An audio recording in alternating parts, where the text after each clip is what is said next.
And welcome to the Halloween Live, the late Halloween Live. I don't know what happened there. I couldn't get in. The gremlins were in, but I'm here now. Technical things. They're not yet my thing. But I'm here. Hello. Yeah, well, it gives people a chance to get in from work or get in from, it's not trick or treat today, is it? It's tomorrow. Good. Thanks for that, Joanne. You can hear me. Whether that's a good thing or not, whether that's a bad thing. Do you like the picture of the pumpkins behind? I like to change the backgrounds. The police car at the back. And I've got a dog picture I can't see because something's covering it up from, says live and gives me a countdown. Up there is a dog. It's not Rosie, but it's kind of the best thing I could find similar. Right, okay, so I'll just kick off with the icebreaker and just ask you about Halloween. How do we feel about Halloween? I don't really like it, to be honest. I don't kind of get it.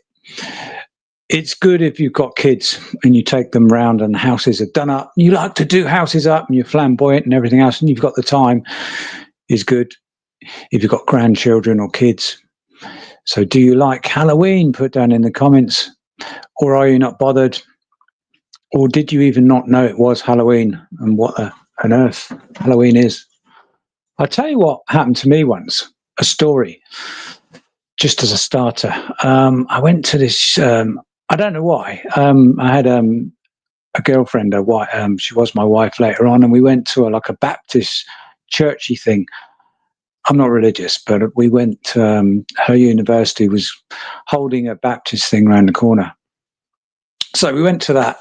It was her friend, actually. She wasn't a Baptist, but she was sort of kind of pretending, and the happy clappy sort of songs and everything. So it's kind of a Sunday morning off, and I went to that. And it was weird because they start hugging you and stuff, and you think, oh, I don't even know you, but whatever. And they don't believe in Halloween. It was is it the Baptist church that don't believe Halloween? And they were like really against it. Poor little kids, if they've got any kids, can't go around trick or treating. Yeah, they don't believe in it, and they thought it was kind of horrific and stuff. And why are we celebrating evil things? Like they see it as a bit like Satanism. I suppose in some ways. I don't know. We've adopted it as our own, haven't we? Really, carving out pumpkins. Joanne says, watching spooky movies. Yeah, spooky. The evil movies we watched when we were 14. Did anyone else do that? The VHS tapes. Show my age. Went to the VHS shop and bought all the latest horror films. There was a lot of them then. I hate to say it. I mean, maybe before, when I was a bit younger than that, they were scary, weren't they? They were quite scary. You kind of didn't really want to watch them on your own. And when you watched them, you had to put on adverts afterwards. You had to watch the adverts. There was only 3 channels then, 3 or 4 channels. And you thought, I want to watch something nice now. Even the old Dracula films with, what's his name? Not Christopher Reeve, he was Superman. It was the Dracula, the tall one. He was on Bond. Got his name. Christopher Lee. He was scary when I was about 8 years old. Yeah, watching that. Freddy Krueger, Julianne. Yeah, Freddy Krueger. He was scary, wasn't he? Come on, admit it. When did I stop being scared from Freddy Krueger movies? Was it 6 months ago? We're all scared of something. In a spooky graveyard, 12 o'clock at night after watching Freddy Krueger. Nightmare on Elm Street. Yeah, that was the first one. Was a good one. The rest of them got a bit too much. And the one that we laugh about now is Jason. At the time, that was Halloween, wasn't it? Jason stood there in the mask. And now they make TikTok videos on him, and they've got masks, and you can put them on and go and scare people. I was brought up in a rough. Sorry to go on. I'm on a roll now. I will talk true crime in a minute. Well, it's kind of true crime because my mate, from the old days when we were about 14. I wasn't with him, by the way, but in his area, he went trick-or-treating with a gun, a replica. No, I think it was a real shotgun, but it wasn't loaded. He's lucky in that area they didn't drag him in and beat the crap out of him, really. But yeah, it wasn't very funny. He did get squealed upon, and he did get in trouble. I think he got away with a caution, which for this day and age, anyone with a firearm, yeah, a little bit different then, but anyone with a firearm now, you can get like 10 years, can't you? I think it depends what you're doing with it. And if you're licensed, obviously, you've got to keep it in a glass case or whatever, unless you're involved in theatrical things and theatre. And then you, yeah, or films. And then you can shoot people like, what's his name? Shot the photographer. Awful, terrible. Right, I will try and carry on. Oh, you can put your favourite horror film down in the chat if you want to, while we're rolling on. So what I was going to do is have an open live, talk about any case or anything you want to involved with true crime. So put down your suggestions and we'll talk about it. I just kind of maybe feel that you've got a favourite, but then if you want to talk about it, I've got to talk about it. Some things I don't want to talk about. Some things I do. Let me put this light on. I've got a light on there. Does it make any difference? I'm light enough, I think. I think I'm light enough.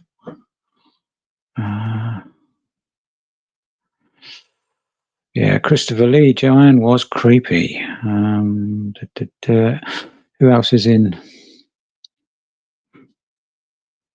The original Psycho, Sally, yeah.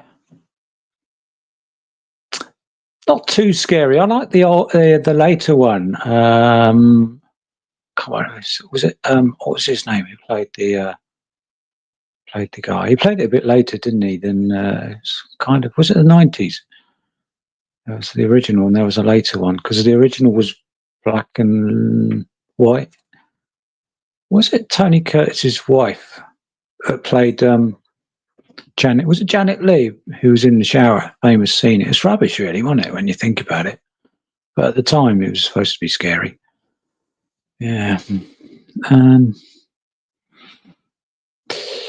Yeah. So.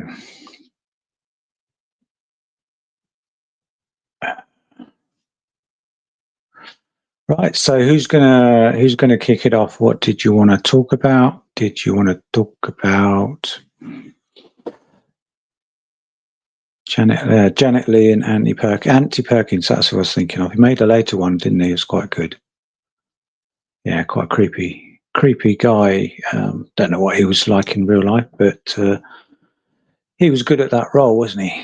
Very good, dressing up his mum. I watched something earlier. A podcast, can't remember his name. You know who he is. He's a well-to-do guy, dark hair. Where is he? No, it wasn't. It was James English, because he was another one. Because Callan, do you remember Callan, who was interviewing Ahab? He was on his podcast, the guy with dark hair, Anthony somebody. And the podcast I saw was the French Dracula from Paris, and he was on there and he killed people and ate them, and he was on James English's show. I didn't quite understand that. Why he wasn't in prison, I don't know, but apparently he killed somebody. I don't know how many people he killed, or whether it's just one, but he had long hair and he said he was a vampire. Not now, but he kind of still had traits. He had traits of kind of wanting to do it but holding himself back, of eating people, and he used to cook them up. And what was his name? French guy. Did anyone see that podcast? It was just random. I just saw it random on my feed. Yeah, I think he killed somebody who was a child predator, which isn't so bad, is it really? But it's still mad. Still madness. Wasn't James English at the NRG? What, this year or last year, Lou? Was it the fateful year? The pay bikes around London, sunlight, Soco. pay bikes around London. They're everywhere. They're everywhere, than pay bikes. I don't know why people would pay that much. Why don't they just buy a second-hand bike? You can buy one off me. I've got 2 for sale, and then just ride around on those. The birds were scary. Rod Taylor, wasn't it? Rod Taylor. He was quite a tough cookie, tough guy. Apparently beat everyone up. Lee Marvin. I had fights with numerous people. Apparently he was a boxer was he Australian or New Zealand? But he was, quite a tough guy. Yeah. So speaking of the NRG, so did anyone want to talk about the recent? Now it's something new, so I'm not going to go on about this case. It was just something new that cropped up, and it was Camilla's interview, as we had, and then we had Wax Unfiltered, and he was on James English on the Brain now, Sean Atwood, and he was with his side chick. He wasn't Sean Atwood, it was the other guy, Ron Swanson. I quite liked him, actually. He kind of bigs up Ron's channel. Ron's only on 15k subs, which isn't good, but if he's working collabs with Sean, he's going to grow, and he's quite good. I thought he was anyway, even though he didn't know anything about the Jay Slater case. I loved Ron. He was straightforward, quite forceful, maybe. Conviction, that's what the word I was looking for. Ron had conviction. I like Sean. I said Sean subscribes to me a while back. Probably doesn't now, but he used to. He did. There was something that we did to and fro. Not to and fro, shouting at each other, but I was going to help him out on something. That was all. So, what did we think about the Wax appearance? I thought he was a little bit nervous. I think this has been said before, but then he got his role going, and he was pretty good. I thought he was good. And he got across what he wanted to say. But there was so much to say that you can't say it in an hour. So suddenly being confronted, tell us about the case briefly. He had all that to talk about. Condensed, like, is it 16 months? Yeah. Yeah, he liked Ron and Wax. Yeah, Lizzie V. Wax had to start from the beginning, but that's, these guys go through a lot of cases. Even Wax goes from case to case to case to case. So they can't study one case like that all of a sudden. If they see Wax and they want him as a guest, they can't always have time to study because they've normally got someone straight after, podcast straight after.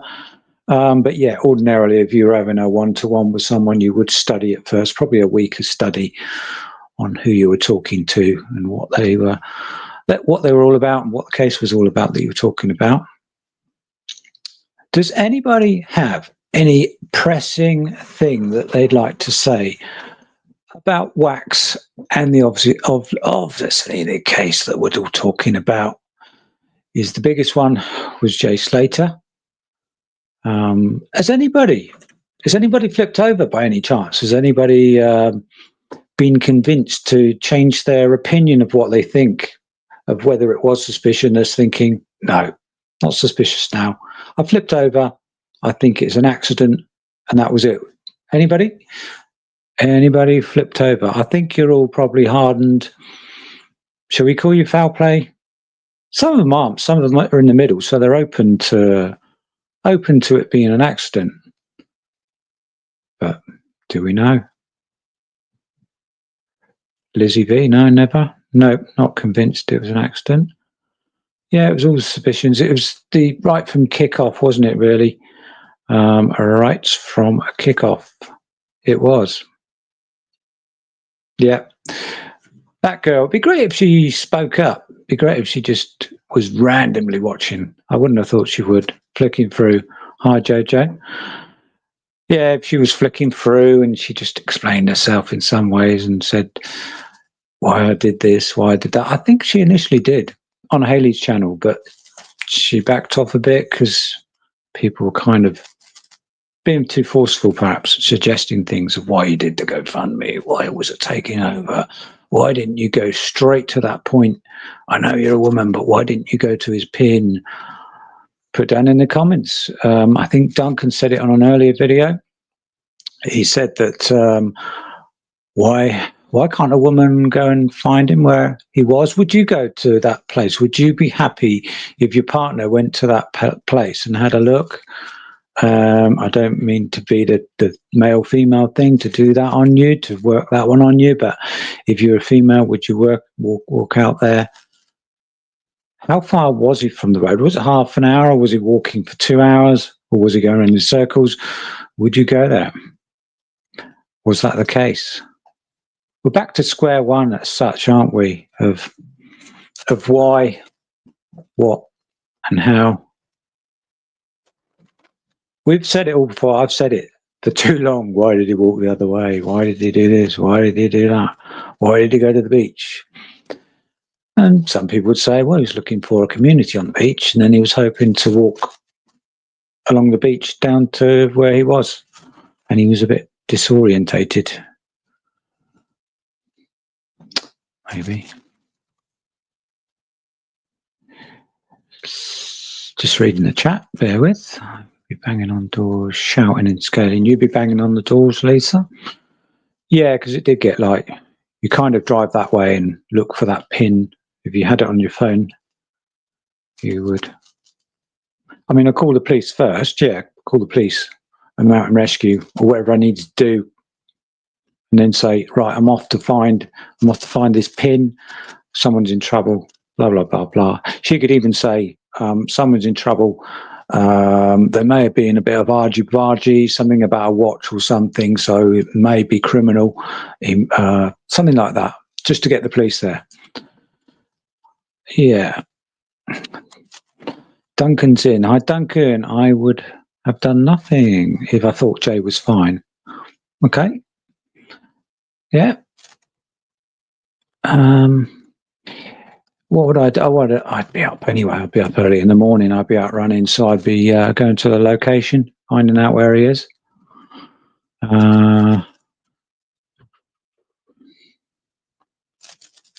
Yeah, Jojo, we will. We know he never did, so we know he never did. Hence why his so-called friends didn't rush to look for him. Yeah.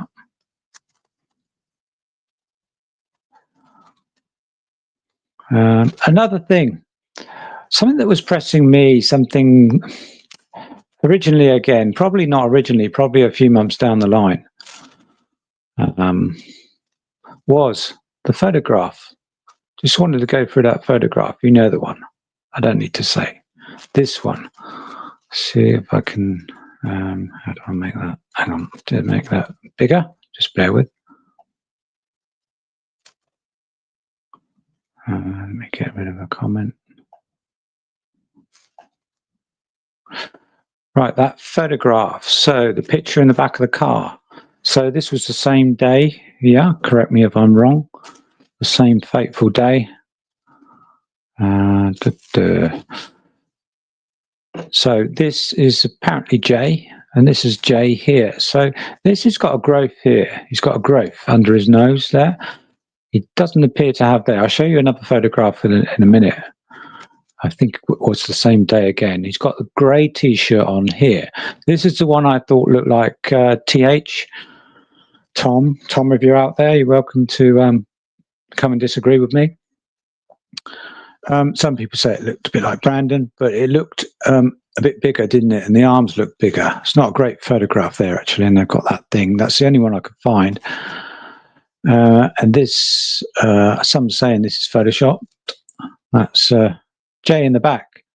It just doesn't look the same there. He looks thinner there, thinner faced there. I don't know how you feel about it. Anyone put down in the comments, does he look thinner faced on the, is it your left or my left? Right hand side looks thinner.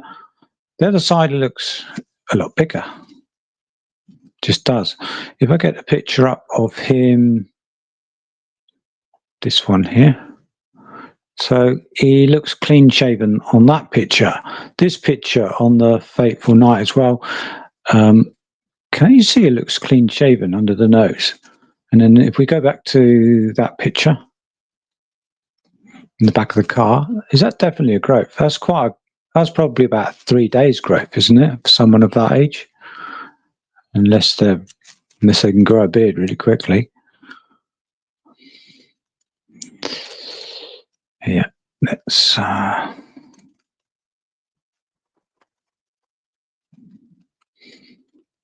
remove that.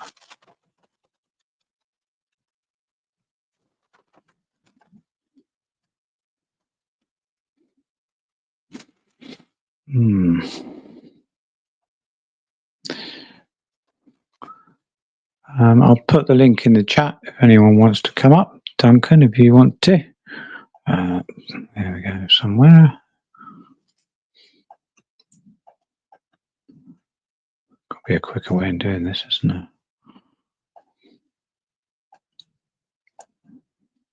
it? Links in the chat.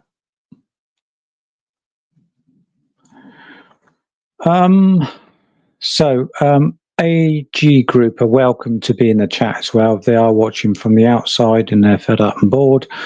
And hi, DJ Ravers. Hi, how are you? All right. I haven't seen you for a while. That's because we're talking about this case. I didn't want to, but I thought that it would be mentioned when we do an open mic live.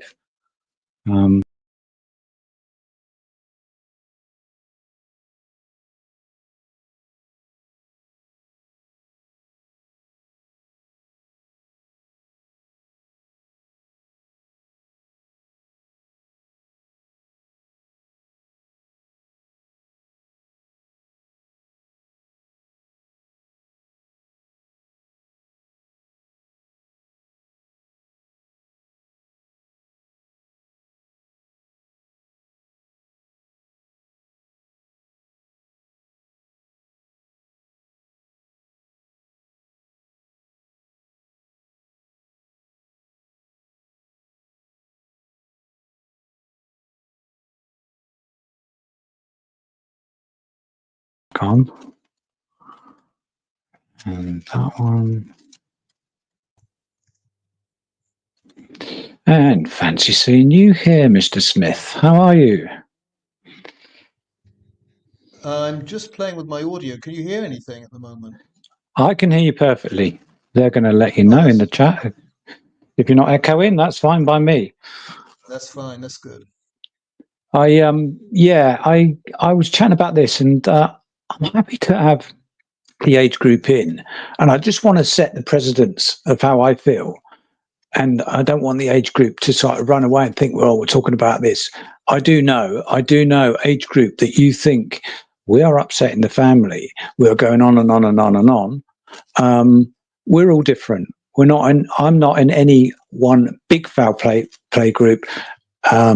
One foul play person, I think I'm right, has another kind of slight different opinion and another foul play person. It's just that we want the questions answered. There are loads of suspicions. I just wanted to put that down on the line first of all. Welcome, Duncan. How are you? Do you have Halloween over there, wherever you are at the moment? The mystery location, yeah. Lebanon. Not very much. Not very much. I can remember, because I'm fairly old, that Halloween was not a big deal in the UK in my youth, but it seems to become Americanized somewhat. Am I right, Aldon, that in the UK there are like fancy dress parties and people do go out and have fun, or is it still pretty much a quiet evening in the UK, Halloween? It is. I'm also not with the mix. But there are, apparently the good thing is, the kids don't come round your house begging much now, unless you decorate it. So if you put a pumpkin in, you put some decorations outside, the kids will come in. But because it's pretty unsafe nowadays, the parents wait outside. Whereas in the old days, I was saying we just went around annoying people, a group of kids, when we were like, I don't know, 6 years old, 7 years old. We just went around and picked up sweets or pennies or whatever. But nowadays it's a bit different. But it's good because they don't knock on the door, and they're not on their own or anything. You don't feel vulnerable as an adult in opening the door to two 9-year-olds, and then you think, go, go. I don't want to be in trouble, please. Yeah. Especially what's happening at the moment to Prince Andrew. But that's another case. And more will be found out about that person. But there we are. That's another case.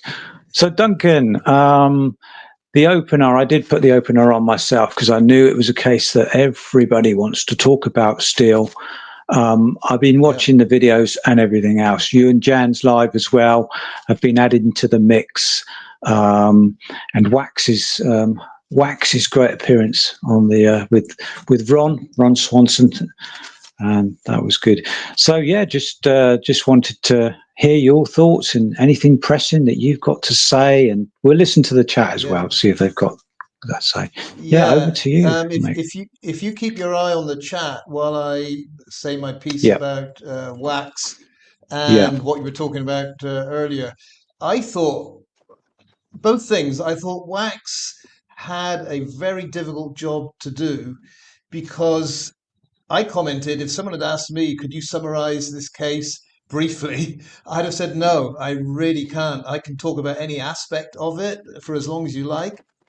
But to try to summarize this case, poor Wax was loaded with a very, very difficult question to start off with. He did fine. He did very well. But I think that being put in that position is a little bit nerve-wracking because it's like trying to teach something to someone that has only just started to learn, about a case. And really, where do you start? And there were the two angles there because I think I'm not sure. I think Ron wanted Wax to explain the case as per the official narrative to, have the public up to speed.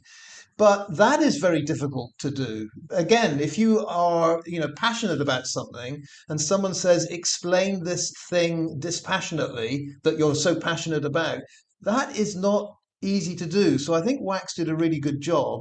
And when Wax was free rolling on, some of the red flags, he was doing a great job there. He did a fine job. So I think he warmed up to it, and he was the right person to do that. But going back to what you were talking about earlier, or what I was in the chat, I was trying to get into this. In one of my earlier videos this week, I threw out the question, what would you do if, Lucy style, you got that message, I'm up here, 1% battering, all of it, what would you do? I think it's actually quite easy to say, well, of course I'd go up there looking, but I just wanted to pick up on what I think Lisa Payne said.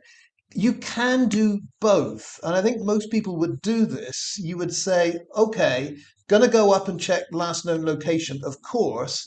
But in that 40-minute drive, be calling as many people as I possibly can, Brad, Brandon, the whole lot of you come up here, call the police, obviously, call emergency services, because that is an emergency. Just got a message from a friend of mine. I've got his location. He's got no water. He says he's in a really bad way. He could be dying. And originally, when we thought about this, Al, I tried to explain to people the problem is in Spain, and it's probably the same in every country, I don't know. If you make that emergency call, you are expected to either be there at that moment or to be going there. You can't make an emergency call and say, I can't go there. Unless there's a very good reason, I can't go there. They would expect you to be on your way. They would expect you to be there. And I've always speculated that this could have been the heart of the problem from Lucy, that she can't say, I'm here with him and I know he's in danger of dying, or, I'm on my way and I'm going on my way there because I know he's in grave danger. She's in a very odd position saying, I could go there, but I've decided not to, so I'm reporting it to you. The whole scenario is very, very odd. And the reason I try to explain to or ask people, what would you do? I think the very, very last option is go to the police and spend hours arguing about, do I do an online form, or you know what I mean? That just seems the worst of all the possible options. And I wasn't really joking about the do nothing option, because if you follow it logically, someone like Brad, especially Brad, I don't think Brad knows Tenerife at all. So if he gets a message from his friend saying, I'm walking back, I'm heading towards the coast, I'm heading towards the beach, I'm going to walk back, I actually don't think that would cause alarm for someone like Brad, because he'd probably think, well, yeah, Tenerife's full of beaches. Like Warren said, how do you get lost? You get to the beach, there's going to be a town, there'll be a bus, there'll be a taxi, there'll be people. I'm not sure I would have treated it that seriously if I'd thought my friend was, all he had to do was get to the coast. So there are two extremes here. Do nothing to me seems logical if you think your friend is doing okay.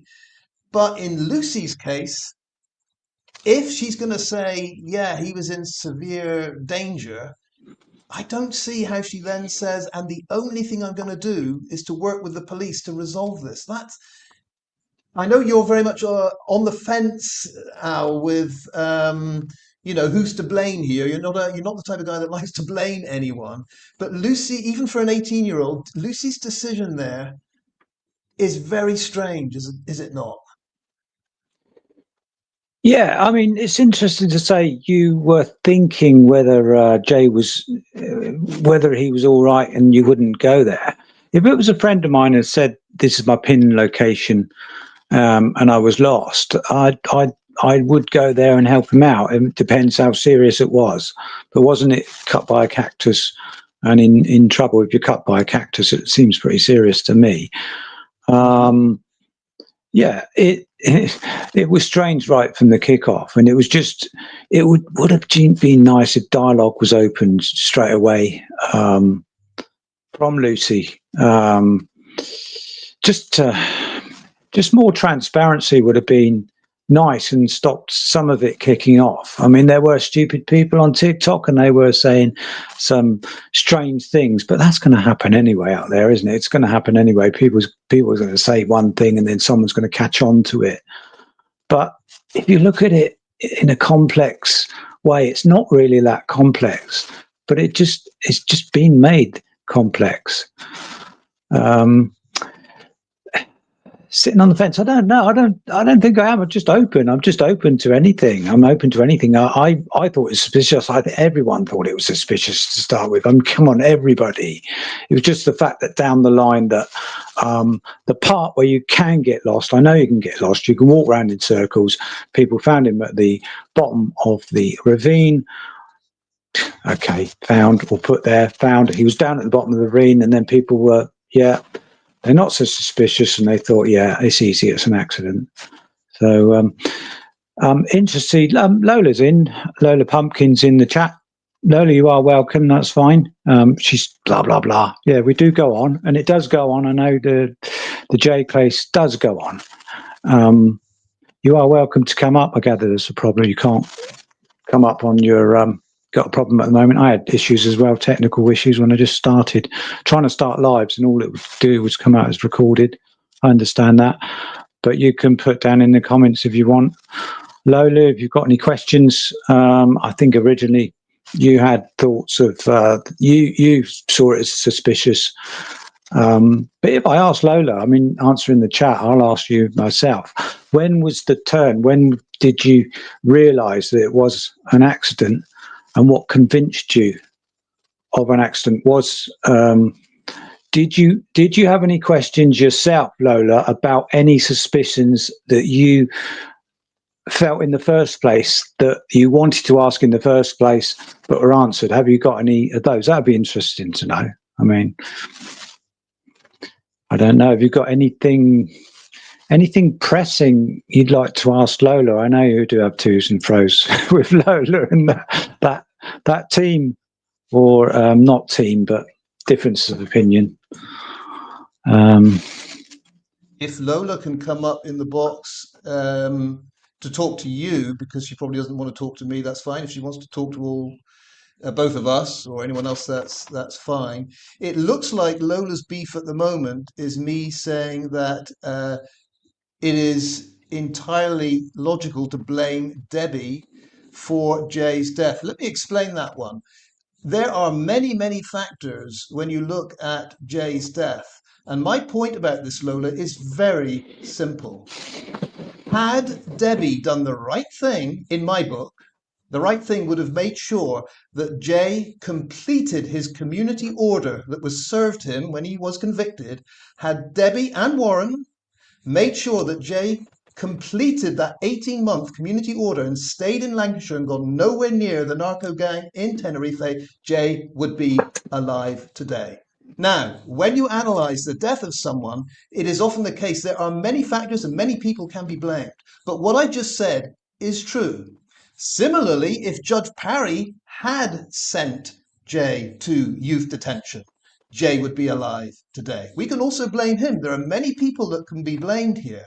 But just to walk away and say Debbie had nothing to do with this, it was Debbie's own words when she said, I wish I had never encouraged him to go. Of course, Debbie wishes she'd never encouraged Jay to go because he ended up dead. Now, Lola, if you can't understand this reasoning, I can't help you. I'm not saying that Debbie directly caused Jay's death. Of course she didn't. She wasn't even in Tenerife. But I do suspect that Debbie knew exactly who her son was going to be mixing with there. And whenever you mention drugs and the narco scene to Debbie, all she does is shrug her shoulders.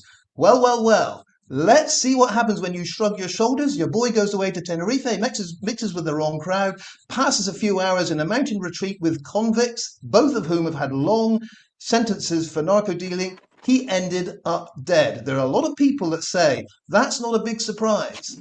And for some reason, I don't think it was a big surprise to Debbie Duncan either when she looked back and saw step by step what happened to her son. That's it, Lola. That's it. Now, Lola, if you think Debbie hasn't thought about this, and if you think Debbie doesn't have moments where she thinks, was it my fault? Then I think you're wrong. Yeah, there is a question. So we're going to keep this nice if we can, because I'm in charge of this live because it is my live.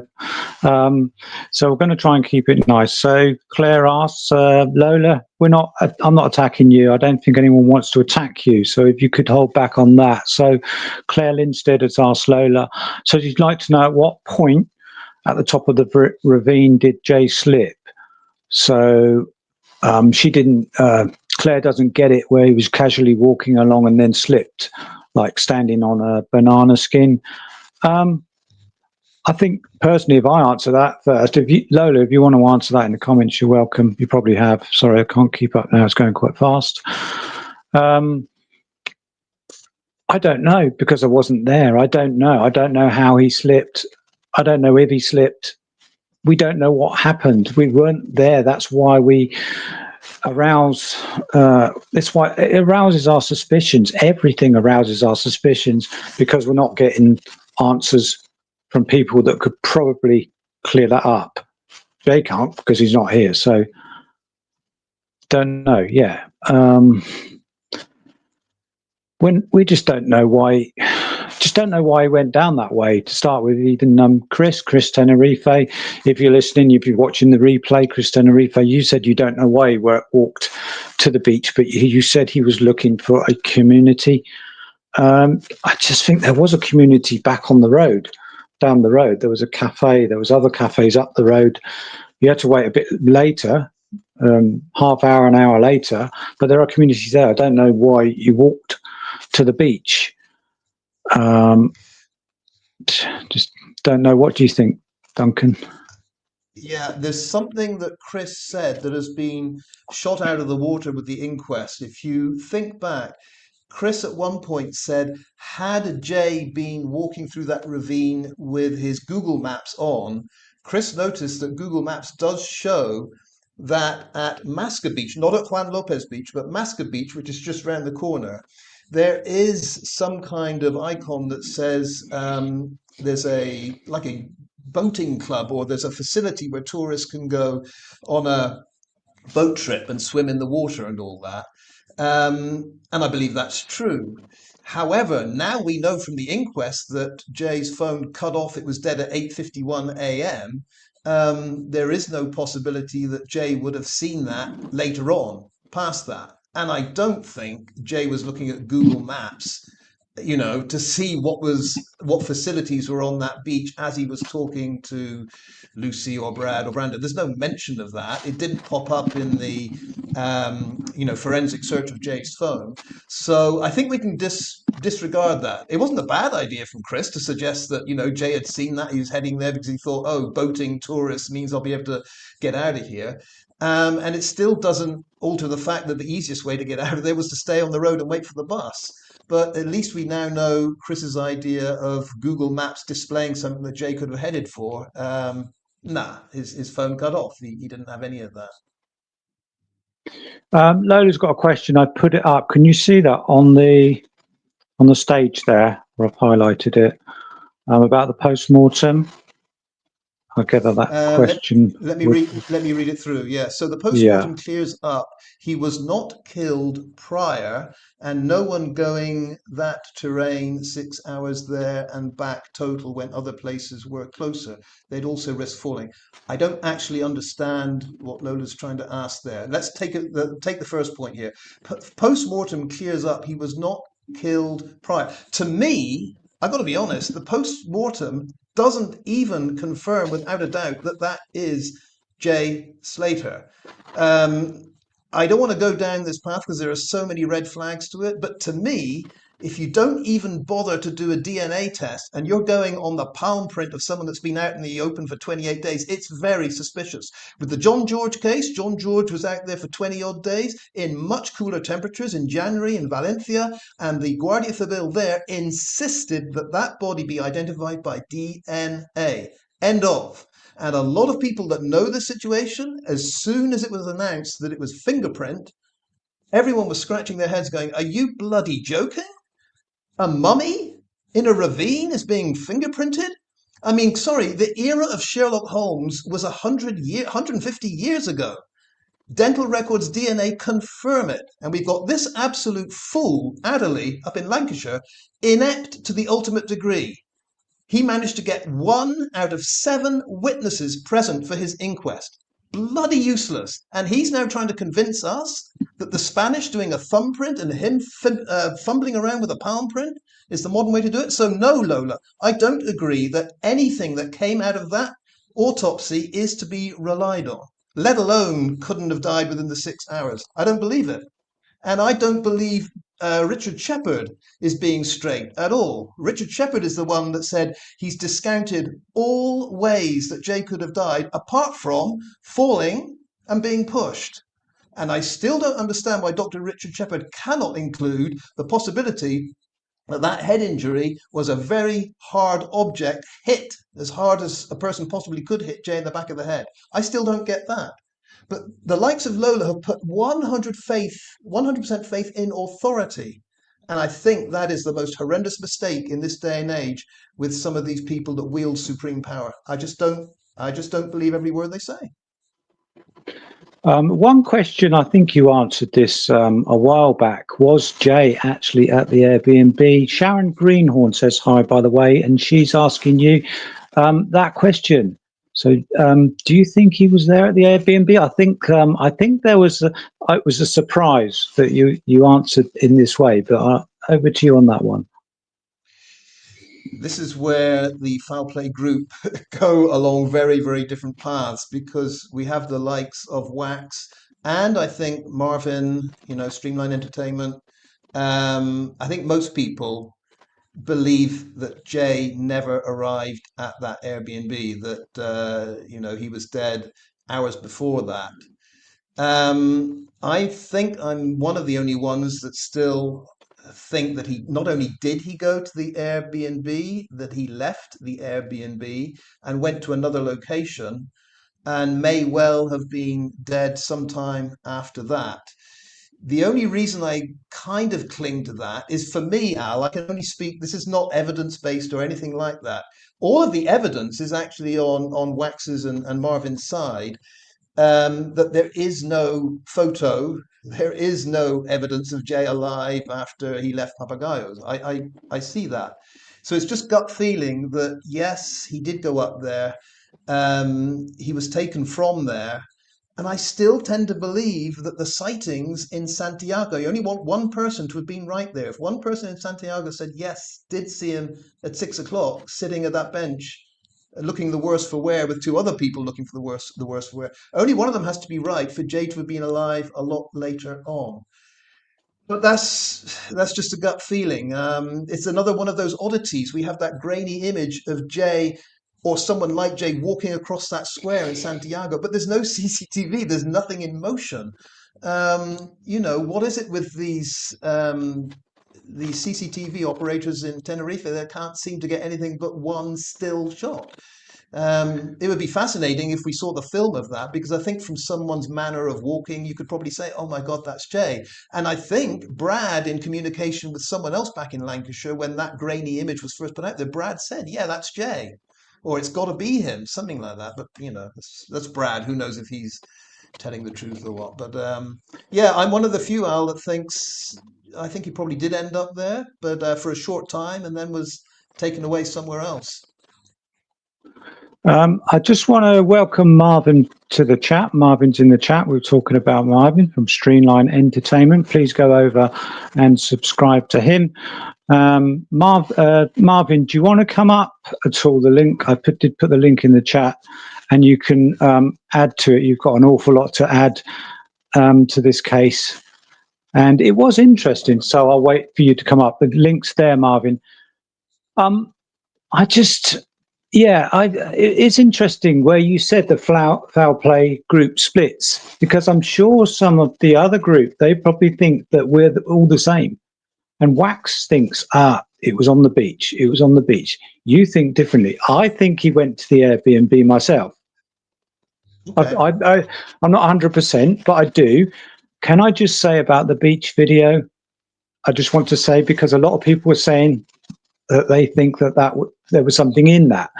I don't know there was something in that, but I have to go on what I see. I see a fuzzy picture. Wax says, oh, that's Lucy. That could be Lucy. He said that could be Lucy in a white dress and a handbag. Is someone in a white dress and a handbag? How many people at a weekend had a dress and a handbag? And also he said Brad was in black. I did look at the photo. I couldn't find it. I was going to bring it up. But it looked like he was in black. Yeah, but not Brandon. Sorry, I get those two muddled up. But he was in a black T-shirt, but he looked the same size as Lucy. But he's a lot bigger than Lucy, isn't he? So I can't see how you can pinpoint that video. You can say, yeah, they were dragging a body on the beach. That was Jay, blah, blah, blah. But I don't know. I don't follow that one. I don't know how you feel about that one, Duncan. Marvin, did you want to come up at all, or are you happy in the chat? You can stay in the chat if you want to. Duncan, beach video. Did you feel that was Lucy in the white dress on the beach video? The reason I don't like any of these videos, Al, is because to me they're just not clear enough for me to feel that's a close enough match. I think you can convince yourself of anything. If you start watching a video and you want to hear something, you're going to hear it. If you want to see something, you're going to see it. But even with Lucy's voice in that video, OJ, you said he wouldn't have got stabbed. Yeah, sounds to me like Lucy's voice, but you know, like you were saying, Al, there's probably thousands of that kind of Lancashire accent that could be anyone saying that at any time.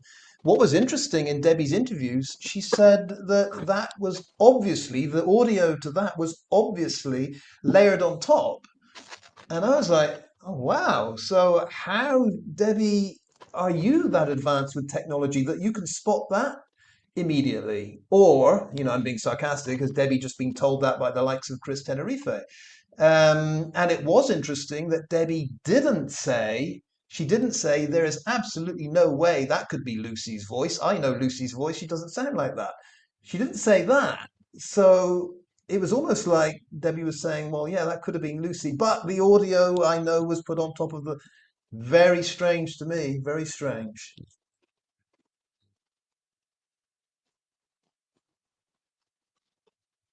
can't tell you. That's better.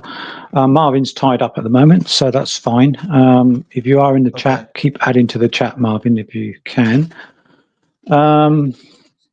Yeah, there was something else that grabbed me. It was a photograph. Just bear with me. Just bear with.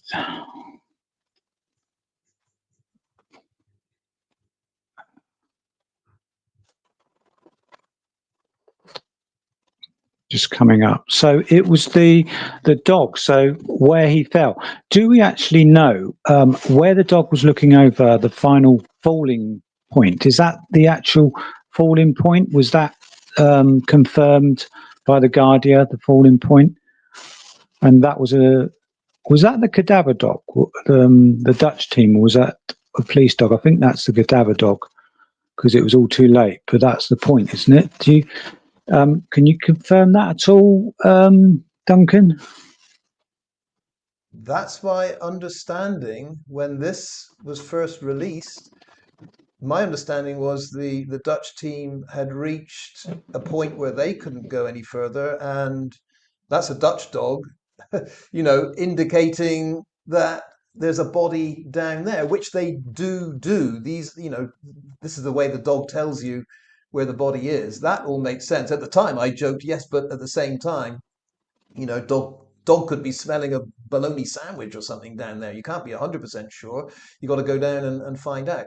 But the point is, they can't go down. They can't find out. And the more we've heard from this Sydney Dutch team, the less confidence I have that they know or knew what they were doing. At the time, I did. I had certain faith that when I saw this, I thought, yeah, I believe these people. That dog was on the scent, and he's indicating that's the point where Jay fell. Now we have all kinds of problems since the inquest and the documentary, because that dog is clearly looking down a very thickly vegetated area.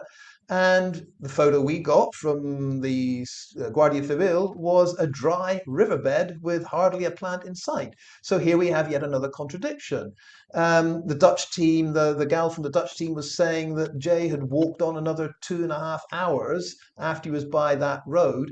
2.5 hours walk takes you a very, very long way, not just to the end of a path or anything.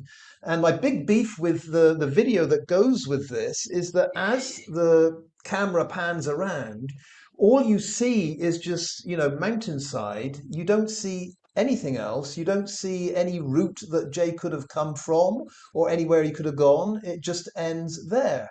So to me, Al, if that is the end point, then down below there where the dog is looking should look like where the bag ended up and should look like where Jay ended up, and it doesn't. So I don't know. I'm beginning to think this Dutch team, once they arrived and Jay's body was found, they had nothing to do. They started to kind of convince Debbie that they could fulfill some kind of role, make her think that they had film of where, Jay passed away.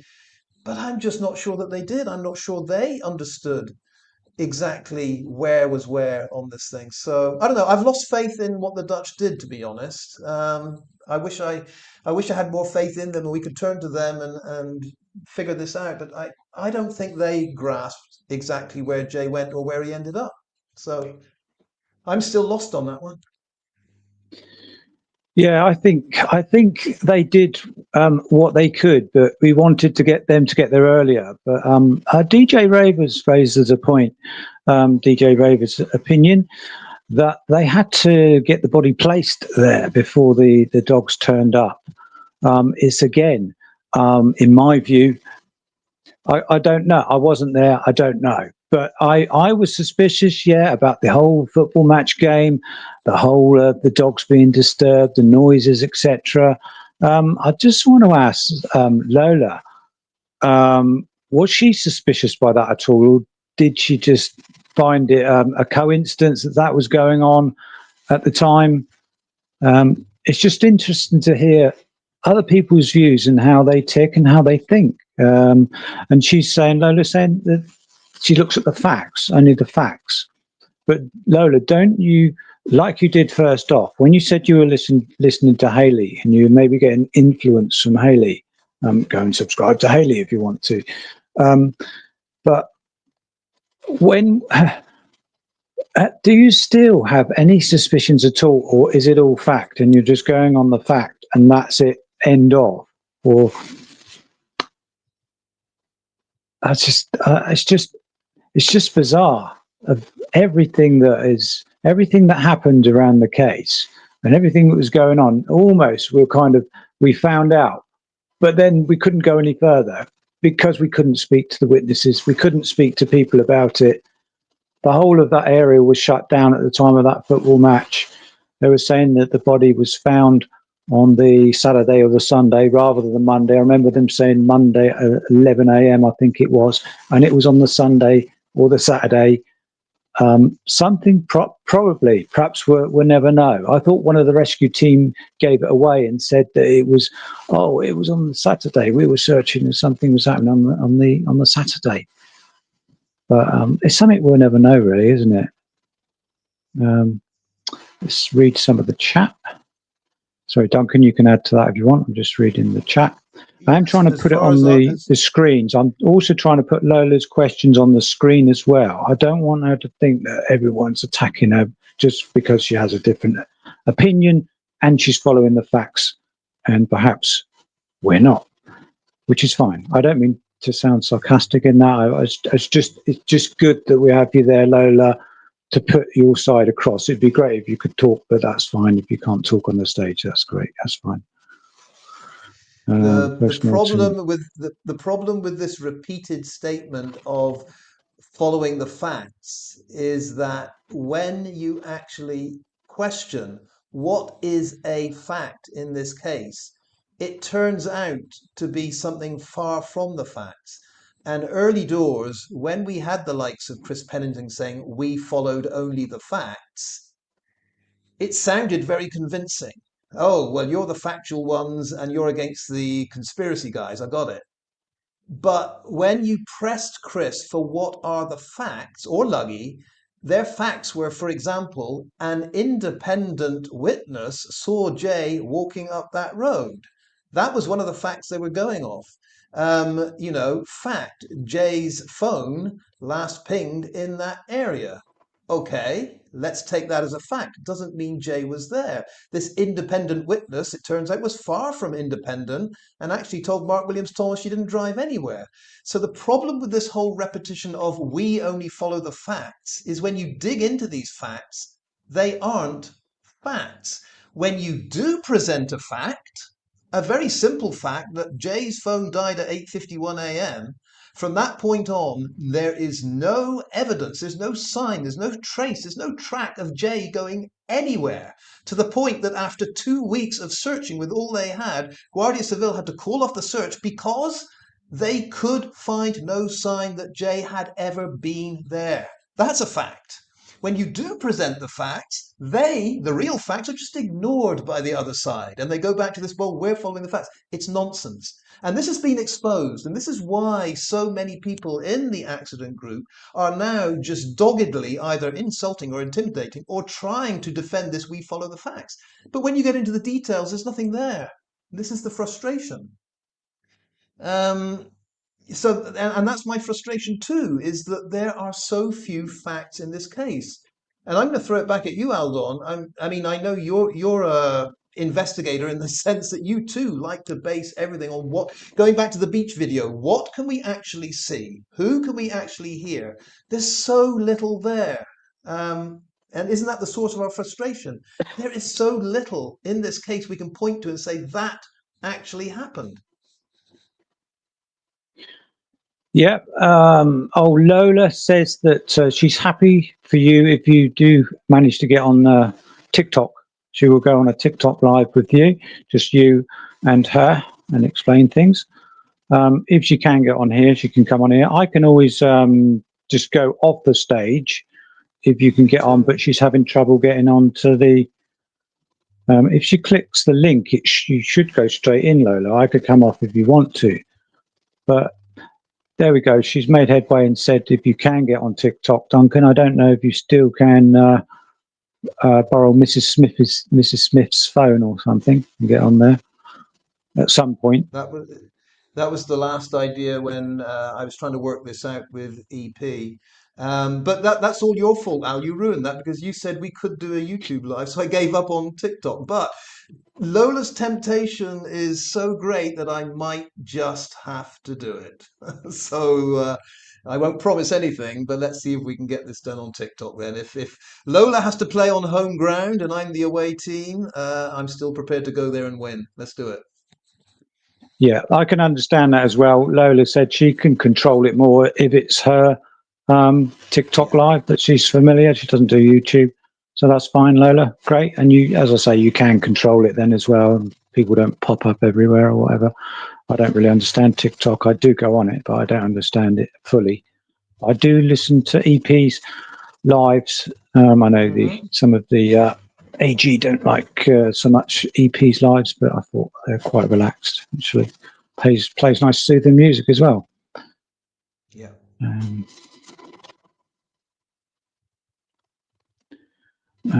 Is Lola the only accident group person in here? Is Lola the only one tonight?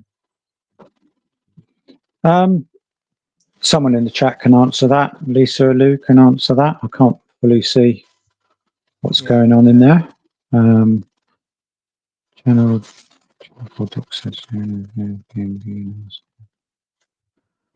So Jim Walker says that Channel 4 Doc said it was the owner of the Airbnb that asked to move, knocked on the door and asked Abe to move his car.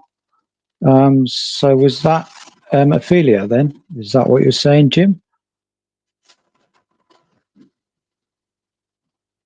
No, I think Jim is saying that Ophelia wasn't there, that um, it was her brother, Ramon, who did the knocking on the door and say, "Can you move the car?" I think that's what Jim's saying. Yeah. Oh, Lola, who's Revenge P? Is that Philippa? Is that what you mean? We haven't heard much, have we, Duncan? Did Philippa ever email you with information she was going to? She said. No, she never did. Harriet. Was it And Harriet? um, Pippa. Was it Pippa, Pippa? Sorry. yeah, Pippa was her Pippa, name, sorry. Pippa.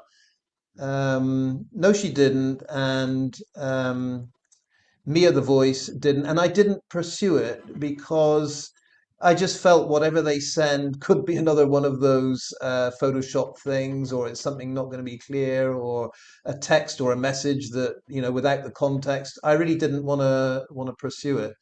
Well, the other reason was I just wasn't very sure. I didn't feel good about their security. I just thought if there's anything they said that is true, and they're talking about the likes of, Tom Hilton and Lewis Kennedy, I really didn't feel that comfortable going down that route. That's very much up to them. But I don't know. There's some very dubious characters out there, and I basically left that one.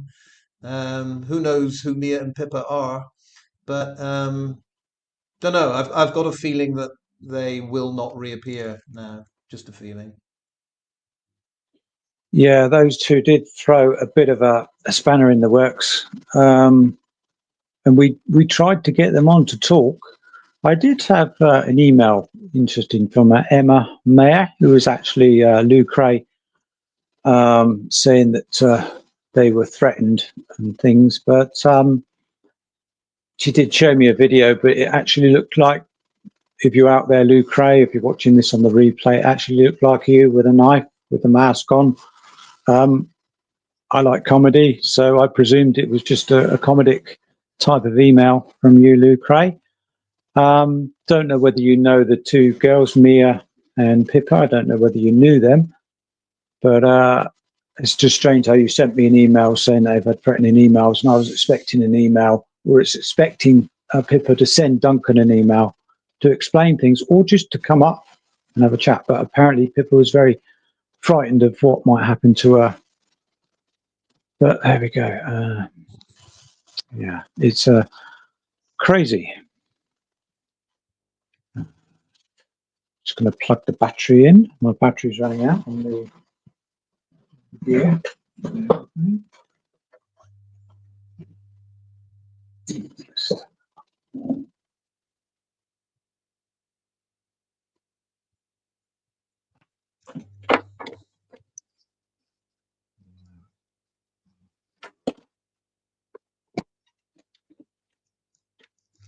it does seem that Lola has information on them. I'm just reading in the comments here, Al, if you can hear me still. Lola is saying that Pippa is Mia and they are school kids. So somehow Lola has the inside information on them. And I'm wondering how Lola would prove that, or I wonder how Lola would reveal how she knows that. Well, if Yep, Pippa that's is interesting. Mia and then Lola says they are school kids, that can't be true. If Pippa is Mia, then it's one person, so she is a school kid. We're talking about one person. Yeah, that's possible. And we looked into it, and perhaps we jumped on it a bit fast, but we looked into it and we did suss things out about Mia. So we are aware, Lola. We're not saying that, oh, that's the so, and everything she said was fact, what she was coming out with, and that Rocky punched Brad in the eye and he got a black eye. We don't know this. We're just wanting to know more information, as you were. And as you say, perhaps they're the same person. If they are watching the replay or anything else, perhaps they'd like to go on your TikTok, Lola, and then explain things, but I don't think they will. Very, very sus. Very sus. Streamline, is asking the question there. Streamline Entertainment. So he says Brad went missing for a few days. I do think he was nursing some injuries. Possibly he was told to say that stuff. Yeah. What do you feel about that, Duncan? I can't say, because I all I know is Brad left the car in the tunnel, and there was the cat business of what Ahab was supposed to have said of the cat, or he's run away with the cat, or whatever he said about the cat. That's all I know. I don't know. Brad was supposedly missing for 5 hours, I believe. But do we know for sure? And who said that? Do you remember who said that at all, Duncan? Was it Lucy or somebody who said that, or Ahab? Yeah, it's Or Ayub, are we? wasn't it? Ayub said that Brad ran off and went missing for 5 hours, but that's a whole other story, and left it at that to leave us all guessing. And logically, if Brad had gone for 5 hours, run out of the car, then that's the following evening. It's very hard to get all of this action condensed into a few hours that Sunday night, Monday morning. But then again, the question arises, if it was the following night, the Monday night, when they're all up in the mountains shouting Jay, Jay, and trying to find him, um, why would Brad have run away at that point, or why would Brad be on any kind of drug just a few hours after his best friend had gone missing and may be dead? So none of this adds up. You've got to be very careful with Ayub. If Ayub is saying Brad ran off for 5 hours, it doesn't mean that that happened. Getting back to what I think is Marvin's larger point is Brad just disappearing. It is very strange how we got all these friends flying over from Lancashire to look for Jay, and Brad, who is his best friend and is already in Tenerife, is not looking for Jay. And you're going to get all the accident groups saying, "Well, how do you know that?" And well, I would have thought 12 days into this that there would have been photos aplenty of Brad with James Curry and Jessica Ingham and all these friends conspicuously looking together for Jay. But Brad is nowhere, absolutely nowhere to be seen. And this gets back to that whole weird scenario where the three great friends, Brandon, Lucy, and Brad, not one of them, as far as I can see, not one of them spends 1 hour out there looking for Jay.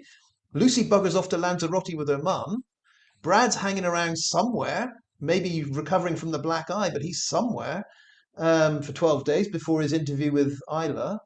And Brandon has been silent from day one, and no one's ever seen him. So again, yeah, it's not just Marvin's mentioning Brad's absence, but I would say all three of them, that just doesn't add up. All disappear. Yeah, I think the key operator in my mind and a lot of people's mind, and Mark put the comment up, was Brandon holds the key to an awful lot of things at the inquest. And Lola, you can correct me if I'm wrong on this. Brad said in his statement about the watch, he said Brandon knows something about that. He also said, "Oh, ask Brandon about that. He'll know about that." So that was curious, wasn't it, Duncan? I think you mentioned it at the time as well. We've been over this time and time again. So Lola can answer that one. What did Brad actually mean by that? About bringing Brandon into the fore or the conversation about that? Almost like he was saying, "Come on, Brandon, come up, and say something. Say what you were doing or what happened." Interesting. If you're ready, Al, I'll throw something out there that no one's really talked about, and I think we should. While Lola, Yeah. here's Lola's answer. Okay, let's go with Lola's answer first. I'm not sure if that I'm not sure if that's current, but I'm going through the chat as much as I can. There's quite a few people come in now. She's known as Miss. Was that the answer, Mrs. Green? She's known as Mrs. Green and shows herself on TikTok and had her name on the first name somehow is not doxed. Are you saying Mia was Mrs. Green or Pippa was Mrs. Green, Lola? I picked up that halfway through. Sorry about that. Who's Mrs. Green? Mrs. Green. Okay, just another answer. Mrs. Green, you've been... Mrs. Green. Oh, it's Mrs. Green in the chat. Sorry, I am miles behind, I think, aren't I? Don't know. Mrs. Green's in the chat. Sorry, Mrs. Green. You've been talked about. So let's go to the... Sorry, Mrs. Green, I only picked up from the chat there, whoever you are or what's been said. Don't know. Aldon, can I run something by you? Yeah. Sorry. Sorry. I got sidetracked. Then carry on, Duncan. No, if I've got to change my headphones because of my battery, I'll do that while you're talking. No problem. No problem. Yeah, I don't want to diss Mrs. Green or anyone in the chat, but I wanted to throw out something that hasn't really been talked about, but it could be important. And that is, I'm not convinced that this group of friends were in fact friends by the end of this NRG weekend. There've been a few hints and clues out there that there might have been some kind of strained relationships going on here. We had Brandon in his police interview with the Guardia Civil say he mentioned Lewis Kennedy, and then he said, "But he's not my friend anymore." And I think that could have been over something that happened during that weekend or recently anyway, the way Brandon said, Lewis is not my friend anymore. We've got Lucy saying Brad and Jay were being idiots, and I can imagine Lucy trying to keep these two on track as far as the weekend goes. With any narco sales that were going on. But I'm not convinced that by the end of the weekend, and as Sunday night is becoming Monday morning, I'm not convinced they're all very good friends. I think there's been a falling out. And that can alter things a whole lot. If someone, for example, let's take Brandon's situation with the 2-ton, get the 2-ton out, and maybe that's the straw that broke the camel's back. Brandon's just had enough with whatever Jay was up to, and tempers flared.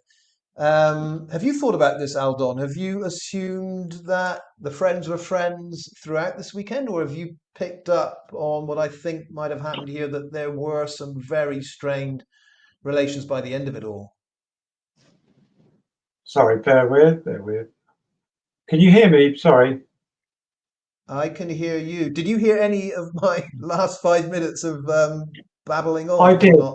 Yeah, I did. It's coming through the wrong hole, but I think you can hear me through the... Again, sorry. Can anyone hear me okay? I'll just change my settings. Just bear with. Just bear with.